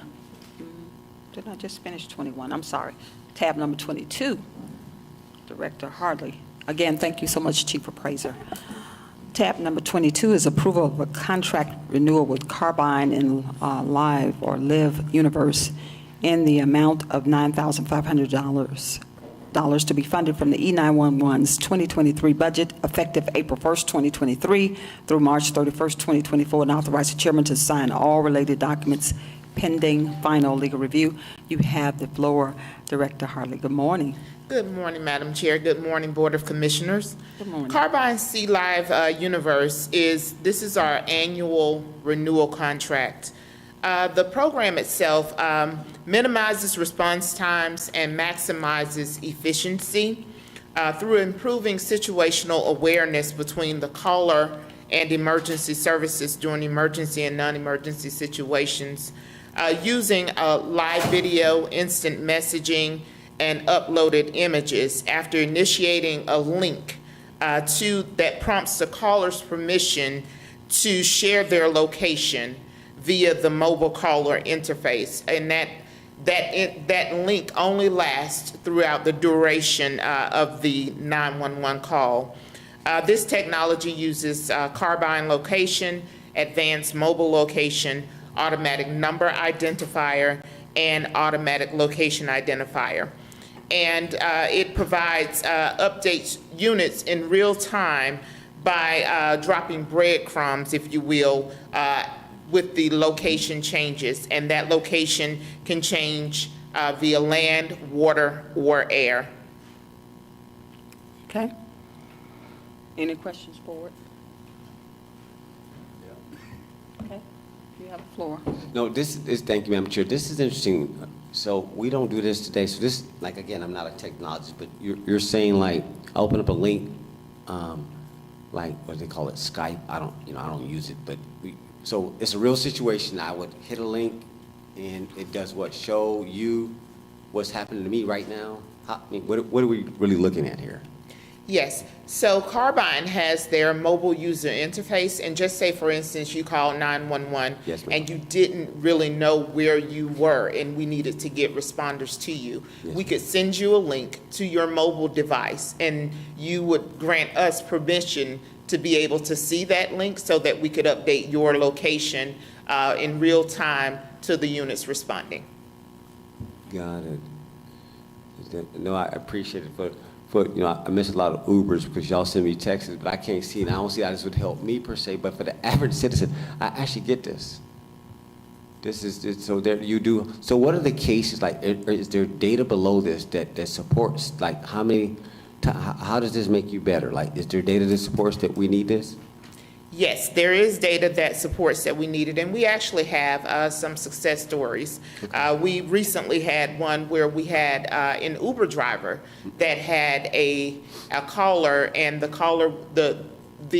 passenger wanted to get out of the Uber, and the Uber driver would not allow that passenger to get out. And so they actually connected with their subscriber service, alarm service, if you will, and the alarm company actually called 911, and so that link was dropped, and so law enforcement units were alerted real time where that person was, and they actually made the stop to allow that passenger to exit that Uber. You know, I appreciate that. I actually had that situation in my community. Me and the Uber driver didn't quite, okay, let me get out of here. And I will get out on you in a heartbeat. And I got to keep moving. So I understand a person who's vulnerable or whatever the case may be. Like, what do you do? It's 11 o'clock at night. I can't hit no button. So I'm listening for those who are like me, who have equivalency to say, okay, now what do we do in those moments? And I'm listening to how this can apply real time. Like, yeah, I get it. I understand the value for those. 99%, you guys got eyes. You guys are great. I'm looking for this like, oh, I get it. Appreciate it. Thank you. You're great. Thank you. Okay, thank you so much, Madam Chair. Commissioner Robinson. Commissioner Alcaraz, you have the floor. Director Harley, just make sure I heard you correctly. So this is, when you send this link over to the individual at that time, you can also, with that link, once they click on that link, they can also share video with you, is that correct? Yes. So that would give our law enforcement officers who will respond and say, God forbid we had a hostage situation, they could actually use their phone so that you could communicate with the law enforcement officers exactly what's going on and be able to see, such as the type of weapons that they have before a law enforcement will show up to that scene. Yes. Okay, fantastic. All right, thank you. Thank you. Okay. I'll yield back, Madam Chair. Thank you so much, Commissioner. All right, thank you. Thank you. Very good program. We're going to move on, and I heard the word maximize efficiency, so there's that word again, board. We're going to move on to tab number 23, authorization to award a consulting services contract in the amount of $38,649.86 to Pond and Company pursuant to the RFQ 19-017 for design services for State Route 92 Fairburn Road at Lake Monroe Road intersection improvement project to be funded from the 2016 SPLOST funds currently allocated to the project as recommended by the Transportation Committee, and authorize the chairman to sign all related documents pending final legal review. Suleiman, you have the floor. Suleiman Rana. Thank you, Madam Chair. So this project is from our 2016 SPLOST Transportation Project List. We've observed a great deal of public desire for this project, and we've seen some recent excessive use of this intersection. We believe this requires some safety and congestion relief improvements, and that's what this contract will do. This contract will cover the initial concept phase of the project, which will then dictate our future steps on this project. Okay. Any questions, board? Commissioner Robinson. Absolutely. Again, Deputy Director Rana, you hit a good point. This was spawned out of citizens being at a town hall. I brought it back, put it on a list, not the original list, the list, and worked its way through. It's about being responsive to the citizens. Everything is not rigid. And this is a very important project that I wanted to highlight. It's just like, look at this, look how it moves. To the citizens, like, look, see, I heard you. Do we actually listen? Now, not to staff. We're talking to citizens like, yeah, we do. I'll say we collectively. Yeah, we do. I mean, there it is. She said breadcrumbs earlier. Like, right, everything I've done is breadcrumb. Breadcrumb. You can show the receipts. And so this is an important project about it being dynamic. That's important. So explain, though, you said improvement. I just want to make that narrative. I have like, 2 minutes? Now I got 2 questions. Explain what this is, though. You said improvement. What? Is it going to be a light? Is it going to be an intersection rebuild? What is it? Yes, so basically this is an intersection design project. Yep. The first step would be to collect data and monitor the levels of service of the existing conditions. Now, I wouldn't dictate the end results, but traffic light could be a very high possibility. along with some other safety improvements that may come along with this project. I appreciate that. And again, I know you're just inherited in the end goal, I'll say it, that the citizens were asking for, because I want to acknowledge their voice. You didn't have to own it. They wanted to stop a red light there, right? It was just a lot of, density that's coming over there, a lot of traffic and stuff. And so, but you will work through the process, as this will allow us to do, to validate what the right solution or end game is. And so, but it's important to say, well, this is what they asked for, is a red light. No different than in the Riverside and Fair Road. We want a red light. Now, if in fact they come up with a different solution, that's great, but I have to acknowledge what the citizens asked for, so they're not marginalized or invalidating their thinking. That's all I got. I've got enough time. Thank you, Deputy Director. Madam Chair, you. Okay, thank you so much, Commissioner Robinson. All right, any other questions? If not, thank you. Deputy Director Suleiman Rana. All right, well, we're going to move on to tab number 24. Tab number 24 is authorization to approve change order number 3 for Integrated Construction and Nobility, Inc. in the amount of $27,985 for rerouting electrical lines due to construction of dugouts and installation of new fencing at Bill Art Park to be funded by the 2016 SPLOST funds as recommended by the Parks and Recreation Oversight Committee, and authorize the chairman to sign all related documents pending final legal review. Director Dukes, you have the floor, and good morning. Good morning. Still morning. Yes, it is. Yes, ma'am. This is a change order in the amount of $27,985 to Integrated Construction. Integrated is doing all of our renovations at the ball fields at Bill Art Park, new fencing, new dugouts, and so forth. During the renovation, they found electrical lines, ball field electrical lines that were in inappropriate places, running under dugouts, under fencing, and all those lines had to be relocated. And that's the reason for the change order. So we're here to get that okay. Okay. And it's a recommendation of the Oversight Committee, and the funds are available in the project. Okay. Any questions, board? Okay, being none, thank you so much, Director Dukes. We're going to move on to tab number 25, authorization to amend the Douglas County Animal Control budget in the amount of $21,774.45 received from Travelers Insurance to have damaged vehicle repaired and placed back in service. Director Miller, Rosalind Miller. Okay, we have our Madam Chief Financial Officer, Ramona Bivens. Thank you. Good morning, Madam Chair. Good morning. Director Miller actually put that on at my request, so that's why her name was on it. But we received insurance proceeds from a vehicle, from a county vehicle that was damaged by someone else. It wasn't our fault. And they need to, we have those funds now to repair that vehicle.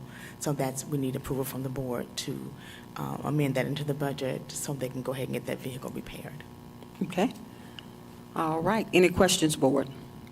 All right. Thank you. Thank you. Madam CFO. We're going to move on to tab number 26, ratification of a software agreement with NICE for the District Attorney's Office in the total amount of $146,200 to be funded through the previously approved ARPA technology funds as recommended by the Technology Committee, pending final legal review. Alex Benton Court, our CIO, Chief Information Officer. You have the floor. Good morning again, Madam Chair and Commissioners. As you remember, last meeting, we approved a list of ARPA technology projects for 2023. Some of those projects require software service contracts. This being one of those contracts. This contract was approved and reviewed by legal and has been submitted to the board for ratification. You should have it in front of you. That's all. Okay. Any questions, board? Okay, it's pretty self-explanatory. Thank you so much. Thank you. Chief Information Officers. Tab number 27, authorization to purchase emergency vehicles for the new Fire Station 9. One is a Pierce Enforce pumper truck, including equipment, and one Pierce Enforcer 107 straight stick aerial truck for a total of $2,539,851, utilizing the 2016 SPLOST funds and authorize the chairman to sign all related documents pending final legal review. Fire Chief Joe Levat, good morning. It's still morning. Good morning. Good morning, Madam Chair. Good morning. Board of Commissioners and executive team and their citizens, thanks for allowing us to serve you.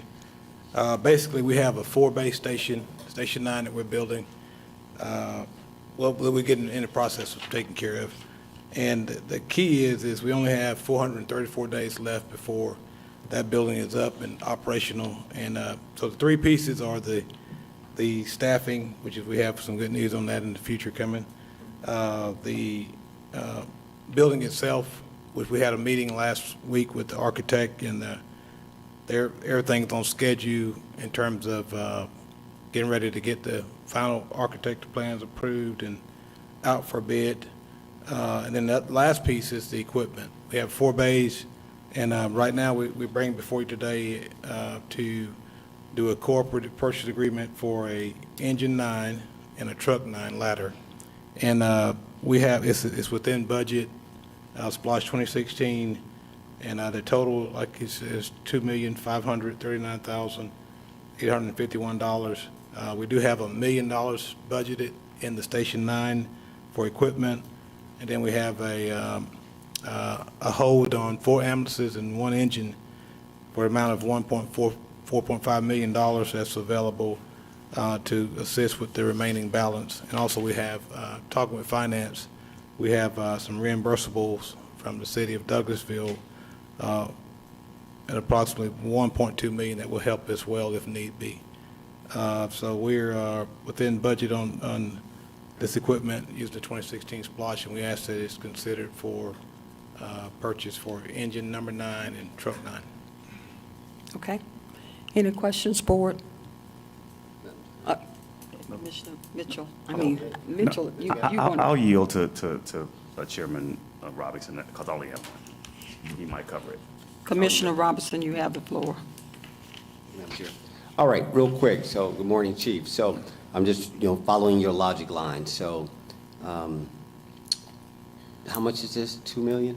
Yes, sir. $2 million. $2 million bucks. And this is one of the original projects on the list back in 2016. It was 3 verticals: the senior center, the community center, and this fire station.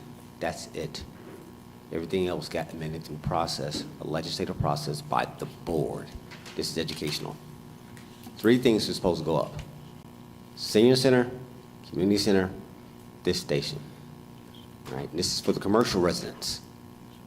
You have commercial residents. They pay taxes. This was important to them. We got too many assets out here on Thornton Road. What are we going to do about it? All right, so they putting the demand on their government to meet their needs.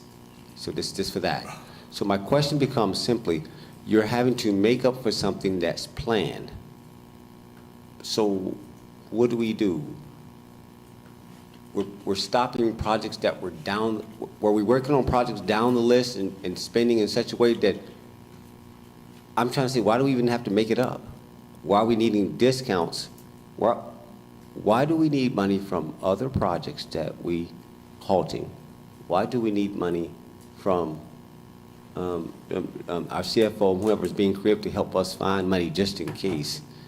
This wasn't planned, and I know you're coming in a place where this was already in play, but so we're reconciling, so we're good. It's not about you, but I'm trying to, what are we saying?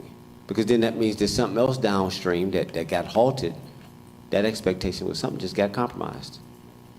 What was the word? The opening word was prioritization. What was the priority? So can you reconcile? I mean, are you okay? I mean, does this harm something else? That's the question, simple question. Does this harm some other project that we're balancing all these projects at the same time? That's why I go back to the importance of program management. Can you tell me how everything fits together? If I can sit here with no eyes, can reconcile this? Y'all cannot anticipate a program. This is straightforward. You don't have to guess. Yes. We shouldn't be here at this moment, and I appreciate y'all gonna work this out. I'm like, wow. I get it. So can you answer that for me real quick, Chief? Yes, sir. Thank you, Commissioner Robertson. First off, when they done the 2016 SPLOS projections, allocations for equipment, engine was at $550,000. And right now, with inflation and everything, it's up to around $900,000. So that was an issue. Even the station itself, square foot wise to build a station, at the time, I think it was budgeted at $3 to $4 million. Yes, sir. And what's had happened now is the square foot cost for it to build has went up from that figure up until the $7-8 million mark. The good thing about it is that inflation helped us out in a sense where we brought in more, projected to bring in more dollars for SPLOST to help cover. Some of the projects, in terms of holding 4 ambulances and 1 engine, that amount will just be on reserve and holding our spending so we can make sure we take care of the station itself. So that's what's been happening. I think it happened with the inflation and the cost of everything skyrocketing what initial was the budget for those particular items. Okay, so inflation created more revenue. I don't know about that, but I got you. I got what you were trying to explain to me, and you're good with that. Let that go. You've explained it. This is about now. How long? When will this equipment arrive? Okay, if we build the equipment right now, it's 24 to 36 months, which is out of our range. We're looking at some equipment that's already in manufacture. All we have to do is go in and make modifications and allocate that equipment. And we've done it with our last 2 engines and last truck. So we're looking at this equipment arriving early 2024, around January time. And that's the engine 9 and truck 9. With the equipment right now, it's being built. And then all we have to do is, once we get the approval, they'll put our name on the equipment, and we can go ahead and move forward with procuring that particular 2 pieces of equipment. Okay, that too. But it's 4 bays. So what goes in 4 bays? Okay, we have engine 9. We have truck 9, which is a ladder. Yep. And then we have a med 9, which is an ambulance. We've done an RFP for the ambulance already, which has been submitted to procurement. And then we're going to have a rescue 9. And that rescue truck is for the heavy industrial area. Mm-hmm. And so that truck is, we're looking at the last quote on that and trying to get that secured between 12 to 14 months to stay in schedule. So right now, everything is in projected in schedule, funding and everything is not going to go out of budget.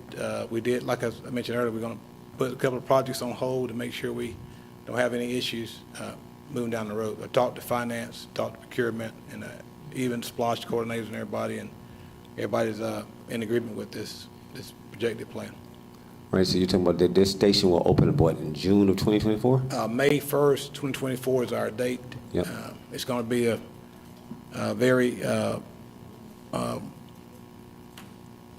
station's going to be really ready for the industrial as well as the residential community. It's going to help us on our response time. It's going to help us on our accreditation and everything. It's going to be a great time for a station to be in that area. Absolutely. Without the mutual aid from Austell and stuff, that's too much money over there. $4 billion worth of economic development system on that street alone. So the fact that you finally got a fire station that there, I mean, think about $4.5 billion is what, 60% of our entire digest? Yes. Sits over there in that area. So you got to always look at things in context. Appreciate you, Chief. I yield. Thank you, Madam Chair. Okay, any other, okay, Commissioner Mitchell, you have the floor. Thank you, Madam Chair. So just a couple of questions, and this might be a question for Ms. Bivens or Ms. Miller, but I'll start with you, though, so. I guess, so it's this, based on this station number 9, is this truly all of what you need? And I know we may end up with a cost situation, meaning because the SPLOST dollars just doesn't add up to get you all of what you need.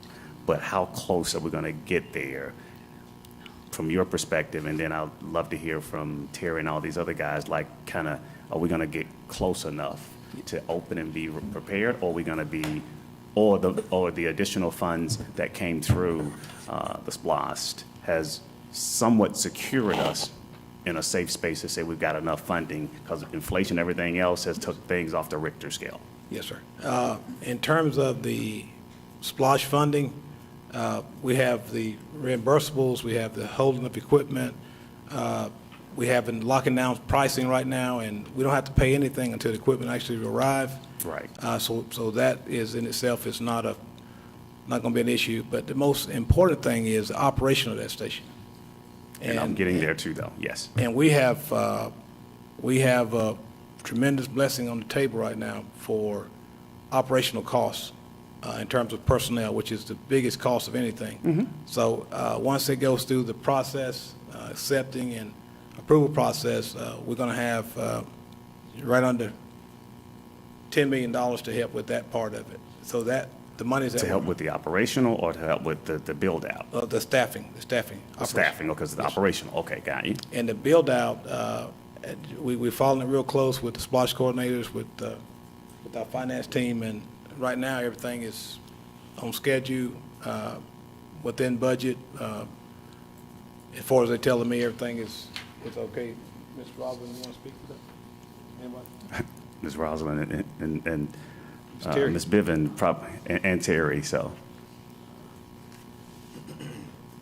So as far as the funding goes and the SPLOST funds, yeah, the numbers that David and I gave earlier, the 123, will capture everything that the chief has went over. The timing of the equipment is the most difficult thing with this, and the fact that we've got this project already started and underway. And holding off on the other equipment gives us that flexibility that we're going to go ahead and move forward at everything we need for Fire 9. And everything he's mentioned is on the original list. So Correct. it's just inflation is what's caught us. Oh, I get it, Yeah. So inflation hit us pretty hard, hit everybody across the board pretty hard.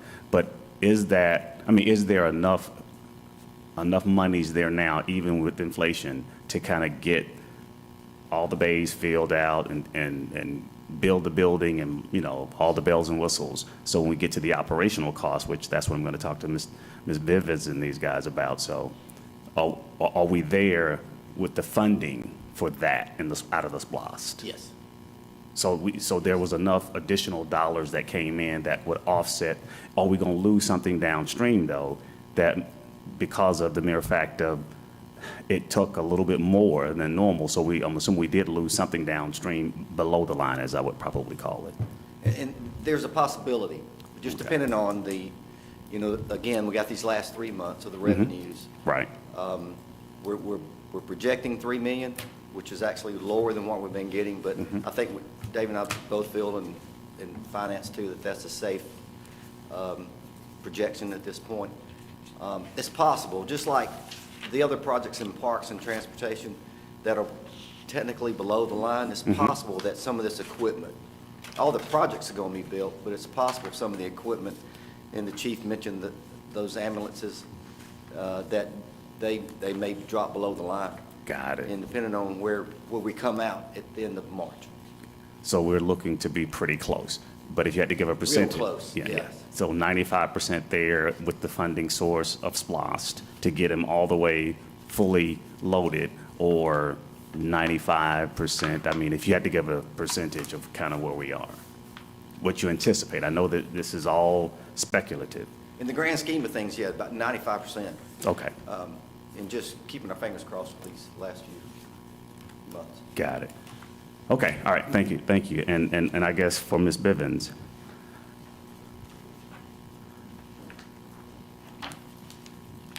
and Chief, stay there with us too, though.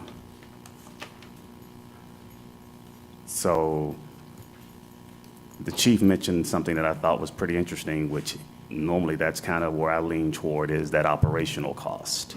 Have we and staff and the county managers and interim managers and all that good stuff, have you guys been working toward that number to understand what that's going to be? Have we placed a number in his budget that's going to cover 9? Because that's the real number that we're going to be compounded with annually. Are we there yet, knowing what that potential number is? Because it got to be based on staff, cost of water, sewer, blah, blah, blah, and everything that comes along with that, maintenance. So that's the number I'm really concerned with. I like the bells and whistles. That's the beautiful brick and mortar. But my major concern is his budget ready for this station number 9, ready to go operationally come, I think he said May, if I'm not mistaken, 2024. Commissioner Mitchell, so the total Operational cost is about $4 million. Okay. $1 million for operating costs, and $3 million of that is for personnel. For this year's budget, we did budget some funding in there because he had to bring on the staff to get them trained in time for the station to open. But the full operating cost will be in the 2024 budget when we start working on the budget for next year. So how much did we put in there to get him at least started, I guess? Because it sounded like to me that there are some dollars and cents that's been placed in his budget to operationally get trained, get ready, so come May 2024, he's ready to go. That is correct. I don't remember the total amount off the top of my head. I will have to get that number, and I would be happy to email it to you. But there is an amount in the budget for his staff, for him to bring that staff on and start training them. Is it later this year? It's in July. From July to the end of this year, there is funding there to pay those individuals while they're training, preparing. And then when we're doing the budget for 2024, the money would be there for the full year. Got it. And see, I was looking at the number of roughly about 2 to 3 mil, but you're saying it's going to be probably 4 totaling. I think you said 4 point something or? 4 million, that was our original estimate, is 4 million. Now, that may change based on. I doubt it. I doubt it. Well, it may go up some. It won't go lower, but it may go up How some. close is David in all of this? I want to make sure that we kind of collectively working through this whole process. So David, where are you? Are you in that whole scheme of thing? I am, and part of this process came from a few years ago. If you recall, we put in a model in place to be able to incorporate, as we add capital assets, what long-term recurring costs we're going to have. So the staff has been intimately involved with the chief and others to identify what those recurring costs will be in 24 and beyond. Okay, so as long as you're engaged with this whole conversation, because what I don't want to see is everybody's in their own little silo, only to find that, nobody's talking to each other, and then we got a bigger problem because the chief is ready to move, but we don't have the source to fund it, and so on and so forth. But everybody's having conversations. Yes, sir. And then there's going to be something that will notify the board as to kind of where we are, because I think the chief hopefully is having these conversations to make sure that when it comes before to the board, that we clearly know what that number is, what we can expect, because he should have an idea of how many employees would work that particular station, how many hours, and how much in benefits, and so on and so forth. Am I off in my thought process? No, so you are correct. And Okay. as I stated earlier, we do have that number for the staffing because we did have to put some of that money in the budget for this year for half a year. So we did have to calculate that number. That's why I know that it's $3 million right now. And in the end, I just want to make sure that when we hit 2024, we know what the real number is, because this is only an estimate. I'm assuming training half the staff or 2/3 of the staff. I don't know, but All the firefighters you need. So it's all the firefighters that he needs. so it's fully loaded then, I guess. Yes. Okay, so your $4 million roughly guesstimate is probably a good number, I guess, because I was a lot lower than that. So. No, that is a real number that we use to budget for that personnel for half a year. Okay, and I'm assuming, now where did you get that number? Where did you get that? Did you just base it on the count of the employees, the water costs, sewer costs, and power costs, and blah, blah, blah? Or did you kind of gauge it based on his other, station number 1 or 3 or 5? So for the personnel, we did actual costs. We know how many people he needs, and we know what their salaries are, and we calculated that all out with salaries, benefits, and all of that, and then just did it for 6 months. We prorated it for 6 months. That's how we came up with what we put in there for this year for the salaries. The other, we looked at the cost of operating other stations or buildings of that size to determine how much for utilities and the maintenance and repairs and all of that. Okay, so it sounds to me like you guys are being proactively approaching this, which is great. I just don't want to see the chief scrambling in the end of trying to make his budget make sense in the end. So, but as long as you got David and you guys are all engaged, then chief, you're okay. Okay. I'll yield. Thank you. Thank you, guys. Thank you. Thank you. I'll yield back, Madam Chair. Okay, thank you. Commissioner Robinson, you have the floor. Thank you so much, Commissioner Mitchell. No, I appreciate this process. And again, our job is just to check and balance. The 4 of us who are district commissioners, we're not the government. We're the oversight. And so our time here is to check what this 1,000 people, 1,200 people are doing. on behalf of another 100,000 adults. You know what our role is. So we have to take our time and ask the questions. Like, are we doing with the citizens? So we're the check for the citizens. Like, okay, so what y'all up to? What are you doing? We're not in like that. When they said to y'all, ain't no y'all. Know the difference of how democracy works, how it evolves. And so anyway, my point being is, as we're going through this, and we're talking about contracts and longevity, and I appreciate Turnus being here, Dr. Corbin down there, PhD econometrics. I wish I could find somebody like him in Douglas. I get it, but every now and then you have to import talent. You have to import firms. You have to evolve, but you compete. It's open, but it should not be exclusionary. Because again, society has advanced to such a point where, okay, we can be non-civilized, but we can evolve our language, have more advanced tools like we're doing here. Think about the tools we're bringing. The very first assignment we brought him, me and Mike Mulcair, I got frustrated because we couldn't keep up with this type of conversation. We brought him in there to come up with this capital list. $50,000, one summit. Now he's sitting here, like now helping us apply how to look at things. That's what this was about. So, I mean, again, I appreciate the narrative, but this is important to us. So my question then, Madam Chair, and finally, is that are you satisfied where we are with the SPLOS and that we're about to evolve? Because I think that's important, Madam Chair. This is we're at an inflection point. You're going to have two running at the same time. And so I'm just curious about your piece with this, because I'm good for right now. I'll take my comments offline with Dr. Corbin, but are you okay? I'm at peace, and certainly the 2016 SPLOS exceeded my expectations in terms of our proceeds. It was just magical. Some counties fell short of what they projected that they would bring in, and we brought in probably at least, what percentage, David, good 20% more than what we projected, or? Okay, so 18.75% more than what we projected, and that's pretty good. So far I'm satisfied. Just want to keep the momentum going with the processes. Number one, as we go into 2023, I know we need a project manager. We need all the bells and whistles that we utilized for 2016, because it's very obvious that our process was very effective, and so far so good. So to answer your question, Commissioner Robinson, I'm very satisfied. Any other questions, Board? Okay. If not, we're going to move on. You have one more, Chief. Yes, ma'am. Fire Chief, we have one more for you. Approval to accept the Medicare's increase in upper payment limit UPL for patient transport, and authorization to accept supplemental pay of $113,218.88, and to release the state share of $31,452.20 to the Department of Community Health, amend the budget, and authorize the chairman to sign all related documents. Fire Chief Jolivet, you have the floor. Thank you, Madam Chair. Again, and honorable commissioners, as well as our executive team and tri-citizens, thank you for allowing us to serve you.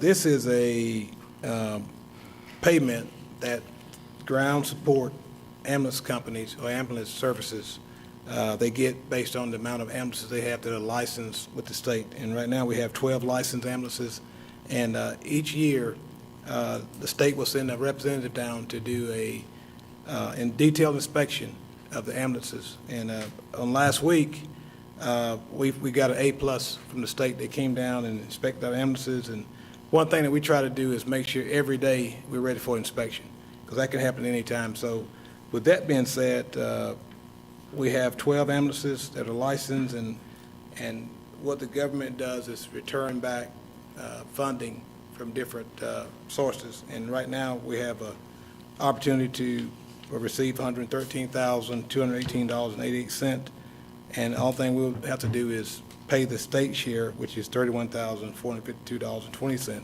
and then that money will come back into our budget, and we're able to continue to provide a quality service for our citizens in terms of medical, because of all the increases in medications and different consumables are going up. So this will help offset some of that cost. And right now there's a major shortage in albuterol, and that's something that's people use to breathe, just to basic breathe, and that's an issue we're dealing with. So whenever that come out, will cost some additional funds. So these funds will help with that. Okay, thank you so much, Chief. Any questions, board? Okay, being none, thank you so much, Fire Chief. Board of Commissioners, next we have the approval of expenses for tomorrow, just tab number 29, just be prepared to approve Commissioner Alcaraz's expenses. All right, any other dialogue, board, or questions before I move on? Okay, Commissioner.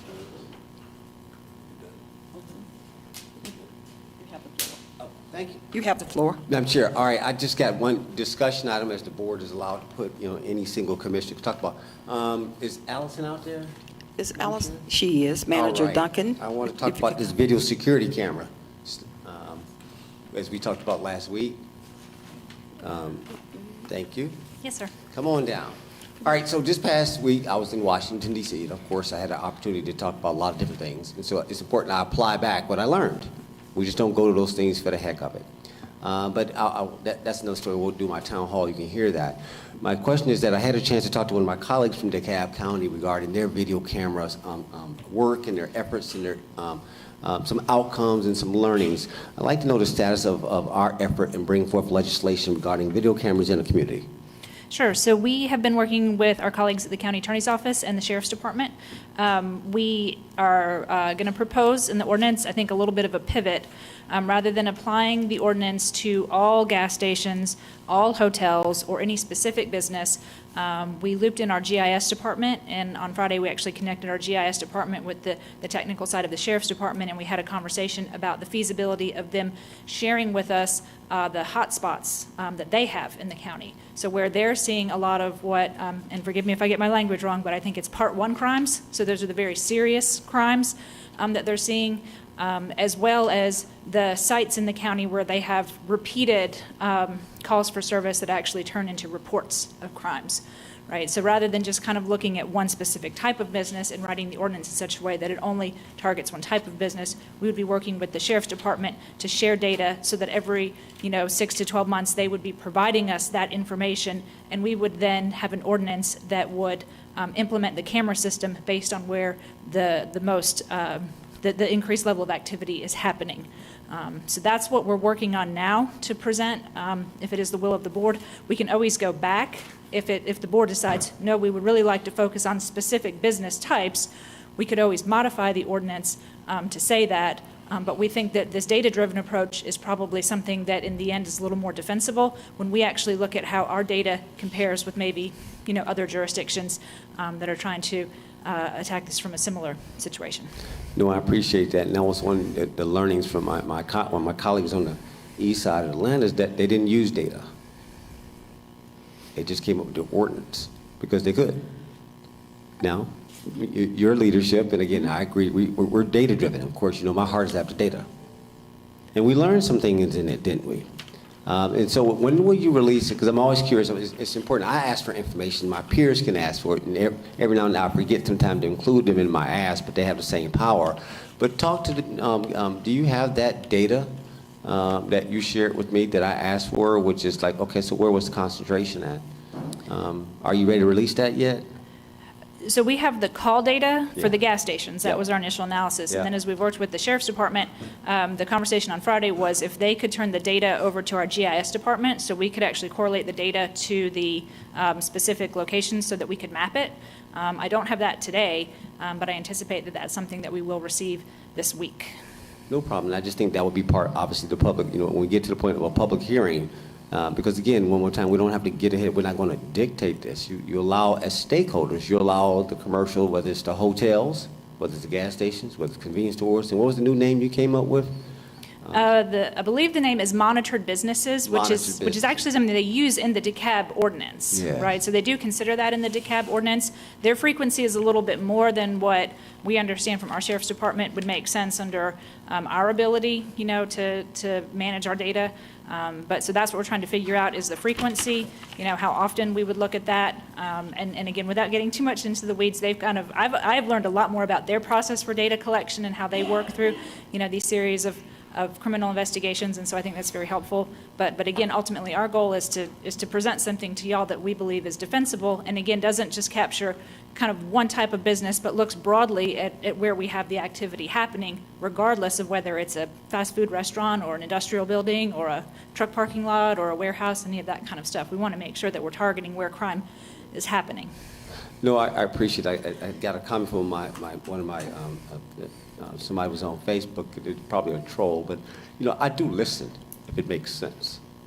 And the question was about, what are you going to do about crime? I'm like, well, I can deal with that. Right, because I do advocate what I advocate for, but I'll take this up in my last 2 years. Like, I got this, but let's see what the data really says. So I took it up.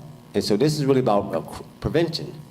Prevention as much as we can by the fact that we've got these cameras out here, that just like you got your door cams, or is it more obviously after the fact intervention? It helps with the DA, helps the cameras more clear. I can figure out who really did what they did and stuff. So again, it's like, well, what are we doing? It's not just about spending money. I'm a legislator, so it's also about like, okay, well, let's do some real laws. Let's get into that to help and empower. So we've got the DA that was involved, and I won't speak, but she seemed to be supportive. The sheriff seems to be supportive of like, okay, let's create some local laws that helps reduce crime. Now, if you look at the crime, now can you just give the last point? What did you see though? You can still tell what your inferences was, because we talked about like, what was the murders that you saw? I mean, what was that, 6? So the number I understand from the Sheriff's Department is that homicides are actually, the number for Douglas County is fairly low. That number is about 6. Okay. And so you got some other incidents, and we were looking at it, but if you look at the data, what was surprising to me is that, guys, Douglas County is actually relatively safe. It's not what the polarization of that we got all these people, we got all these, you people, you got all this crime. It's not true. The data doesn't support it. That's when we have these narratives and there's no data. It's just stories. And it's emotional, it pushes people, but it's like, it's all relative. Now compare us against other jurisdictions as it relates to safety. And again, I just want to know, what can we do versus just talking about it? We give you money, we give you salaries, now we're giving you tools, now we're giving you laws to make us safer, to ensure our safety, ensure our quality of life. But that's part of this conversation, to be more advanced. But when do you think we'll be ready? In a couple of, another cycle? So in terms of the data, I think that we should have a better sense of the data this week, and I would kind of look to the county attorney. I believe as soon as we have a path forward that we're comfortable with, we would have the ordinance ready to go fairly short order. I think it's just waiting for us to pin down this methodology. Is that correct, Attorney Coleman? County attorney, sir? I agree. That's correct. Right. So I think we're still on target for our April, trying to get it on our April agenda. As far as I know, I haven't seen any reason why I don't think that we couldn't meet that deadline. And we would have a formal public hearing, and we would invite the various stakeholders out, because I want to hear their opinion of gas stations. Come weigh in. I mean, like we're watching, again, you got to let people who are impacted by this come on out. So you think gas stations would be involved, hotels, all of them, let them come out and have, I mean, that's part of the process, right? Versus us just creating something and then going to them and saying, okay, this is what we're about to go do. Yes, sir. That's correct. All right. That's all I wanted. I've had my discussion. Thank you. Madam Chair, I yield. Okay, thank you so much. Thank you. Manager Duncan. Hold on. Just one. Don't run off Yes, sir. that fast, because you triggered some thoughts here. Okay. So, Allison, just a quick question, though. So the data that you're speaking of is driven really from the sheriff's department, correct? Yes, sir. Okay. That's what I would have thought, because there should be some data that states whatever the crime, whatever it is, and even where it is, and blah, blah, blah, blah, blah, to kind of see, because I too agree that the gas, isolating the service station or gas stations, just not it, so, but, and I think it may differ depending upon, where you are, Fulton County, Cobb County, Douglas County. But we need to find out what's happening in Douglas County and then apply the rules of whatever the engagement will be. How close are we also looking at, let's say, the ring cameras, the ring cams and all that kind of stuff? That's with the general public, and not getting too deep into the weeds. Are we kind of taking a look at that and not getting into those that would say you're engaging into, you're getting too deep in the, you're getting to government, getting too much in my business. So, but are we looking at even those? Because I think now most that have a house or an apartment or whatever probably have a ring of some sort. Ring cam, I guess I'll call it. Right, the doorbell cameras? Yes, doorbell. Right, Okay.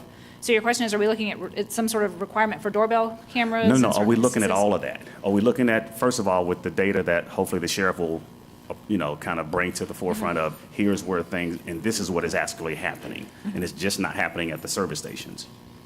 Then are we looking at also if those that would have ring door cams, I'll call them, would they apply themselves to this software, this layout, to actually have the sheriff use that stuff, so. Sure. Well, so I'm going to take a stab at that. You can tell me if I'm answering your question. Okay, all right. But as we understand from the Sheriff's Department, the flock cameras are what they use and what they prefer, and we do have a network of those throughout Douglas County.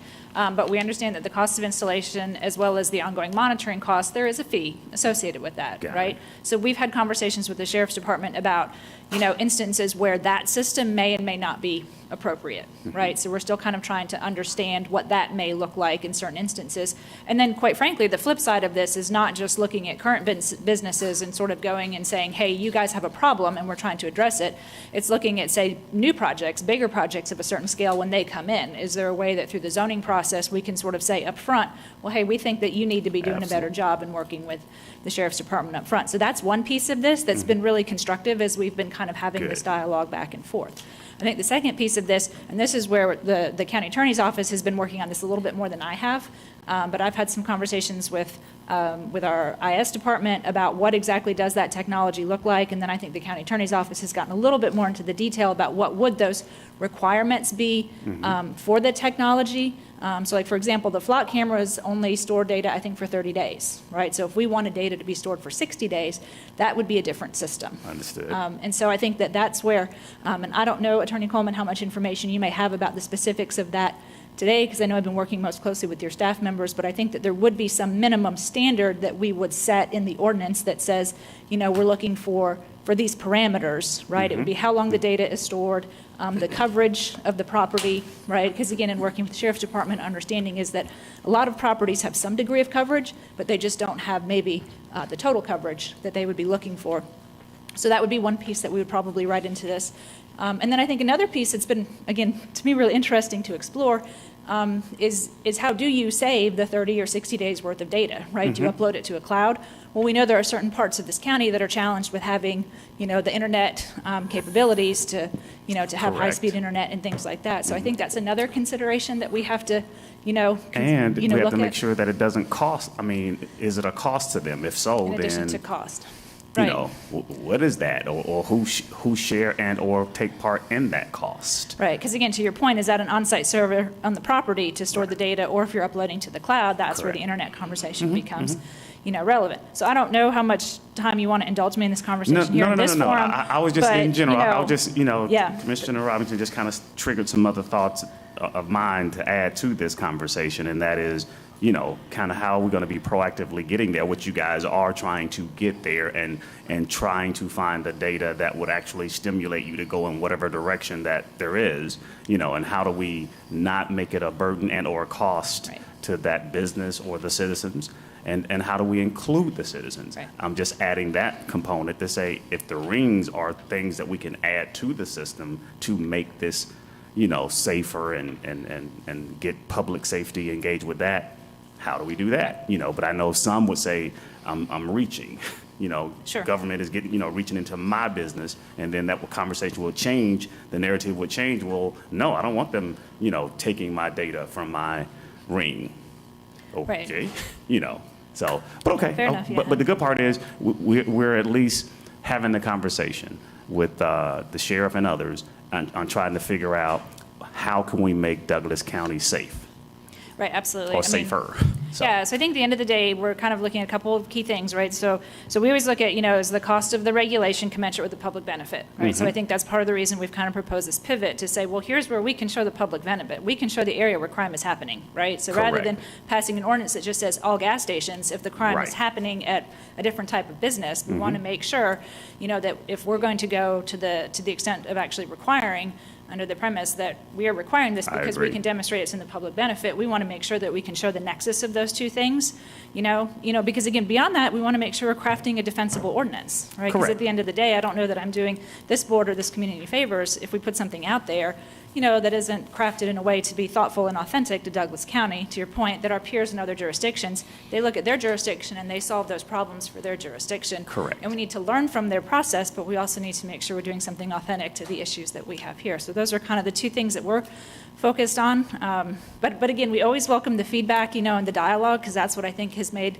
the process improve. And I just want to say as a credit to all of our colleagues at the Sheriff's Department and the County Attorney's Office and GIS and all of us kind of coming together and, noodling through this, because we are trying to deliver something that, that ultimately does meet the true need that we see that we have in the county. Excellent, and good.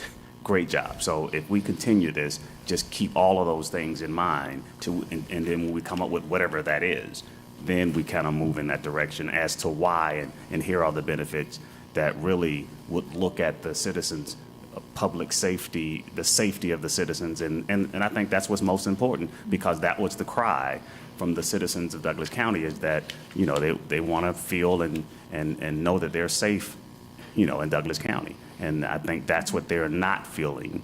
At least that's the conversation I've had with most that said that they don't feel safe. So how do we make them feel safe?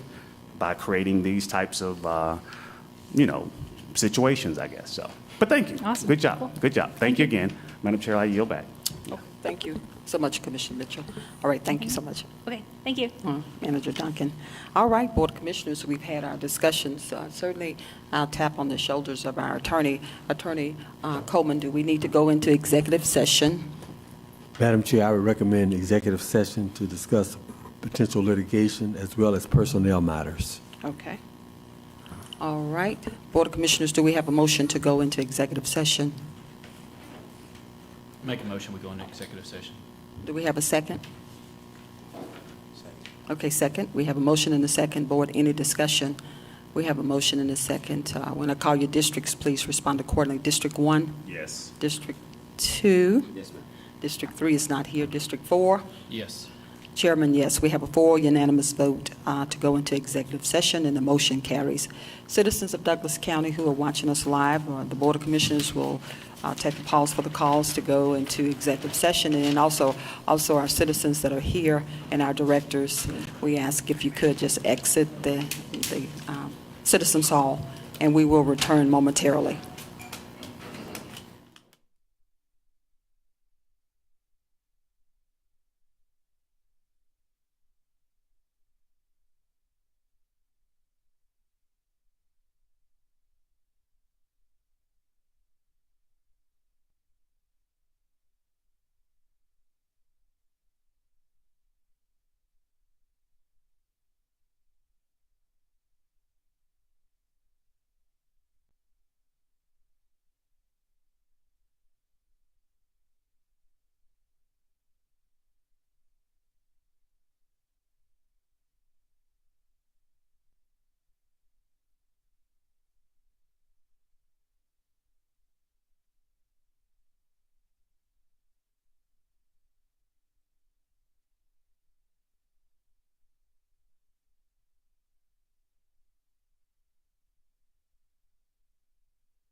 All right.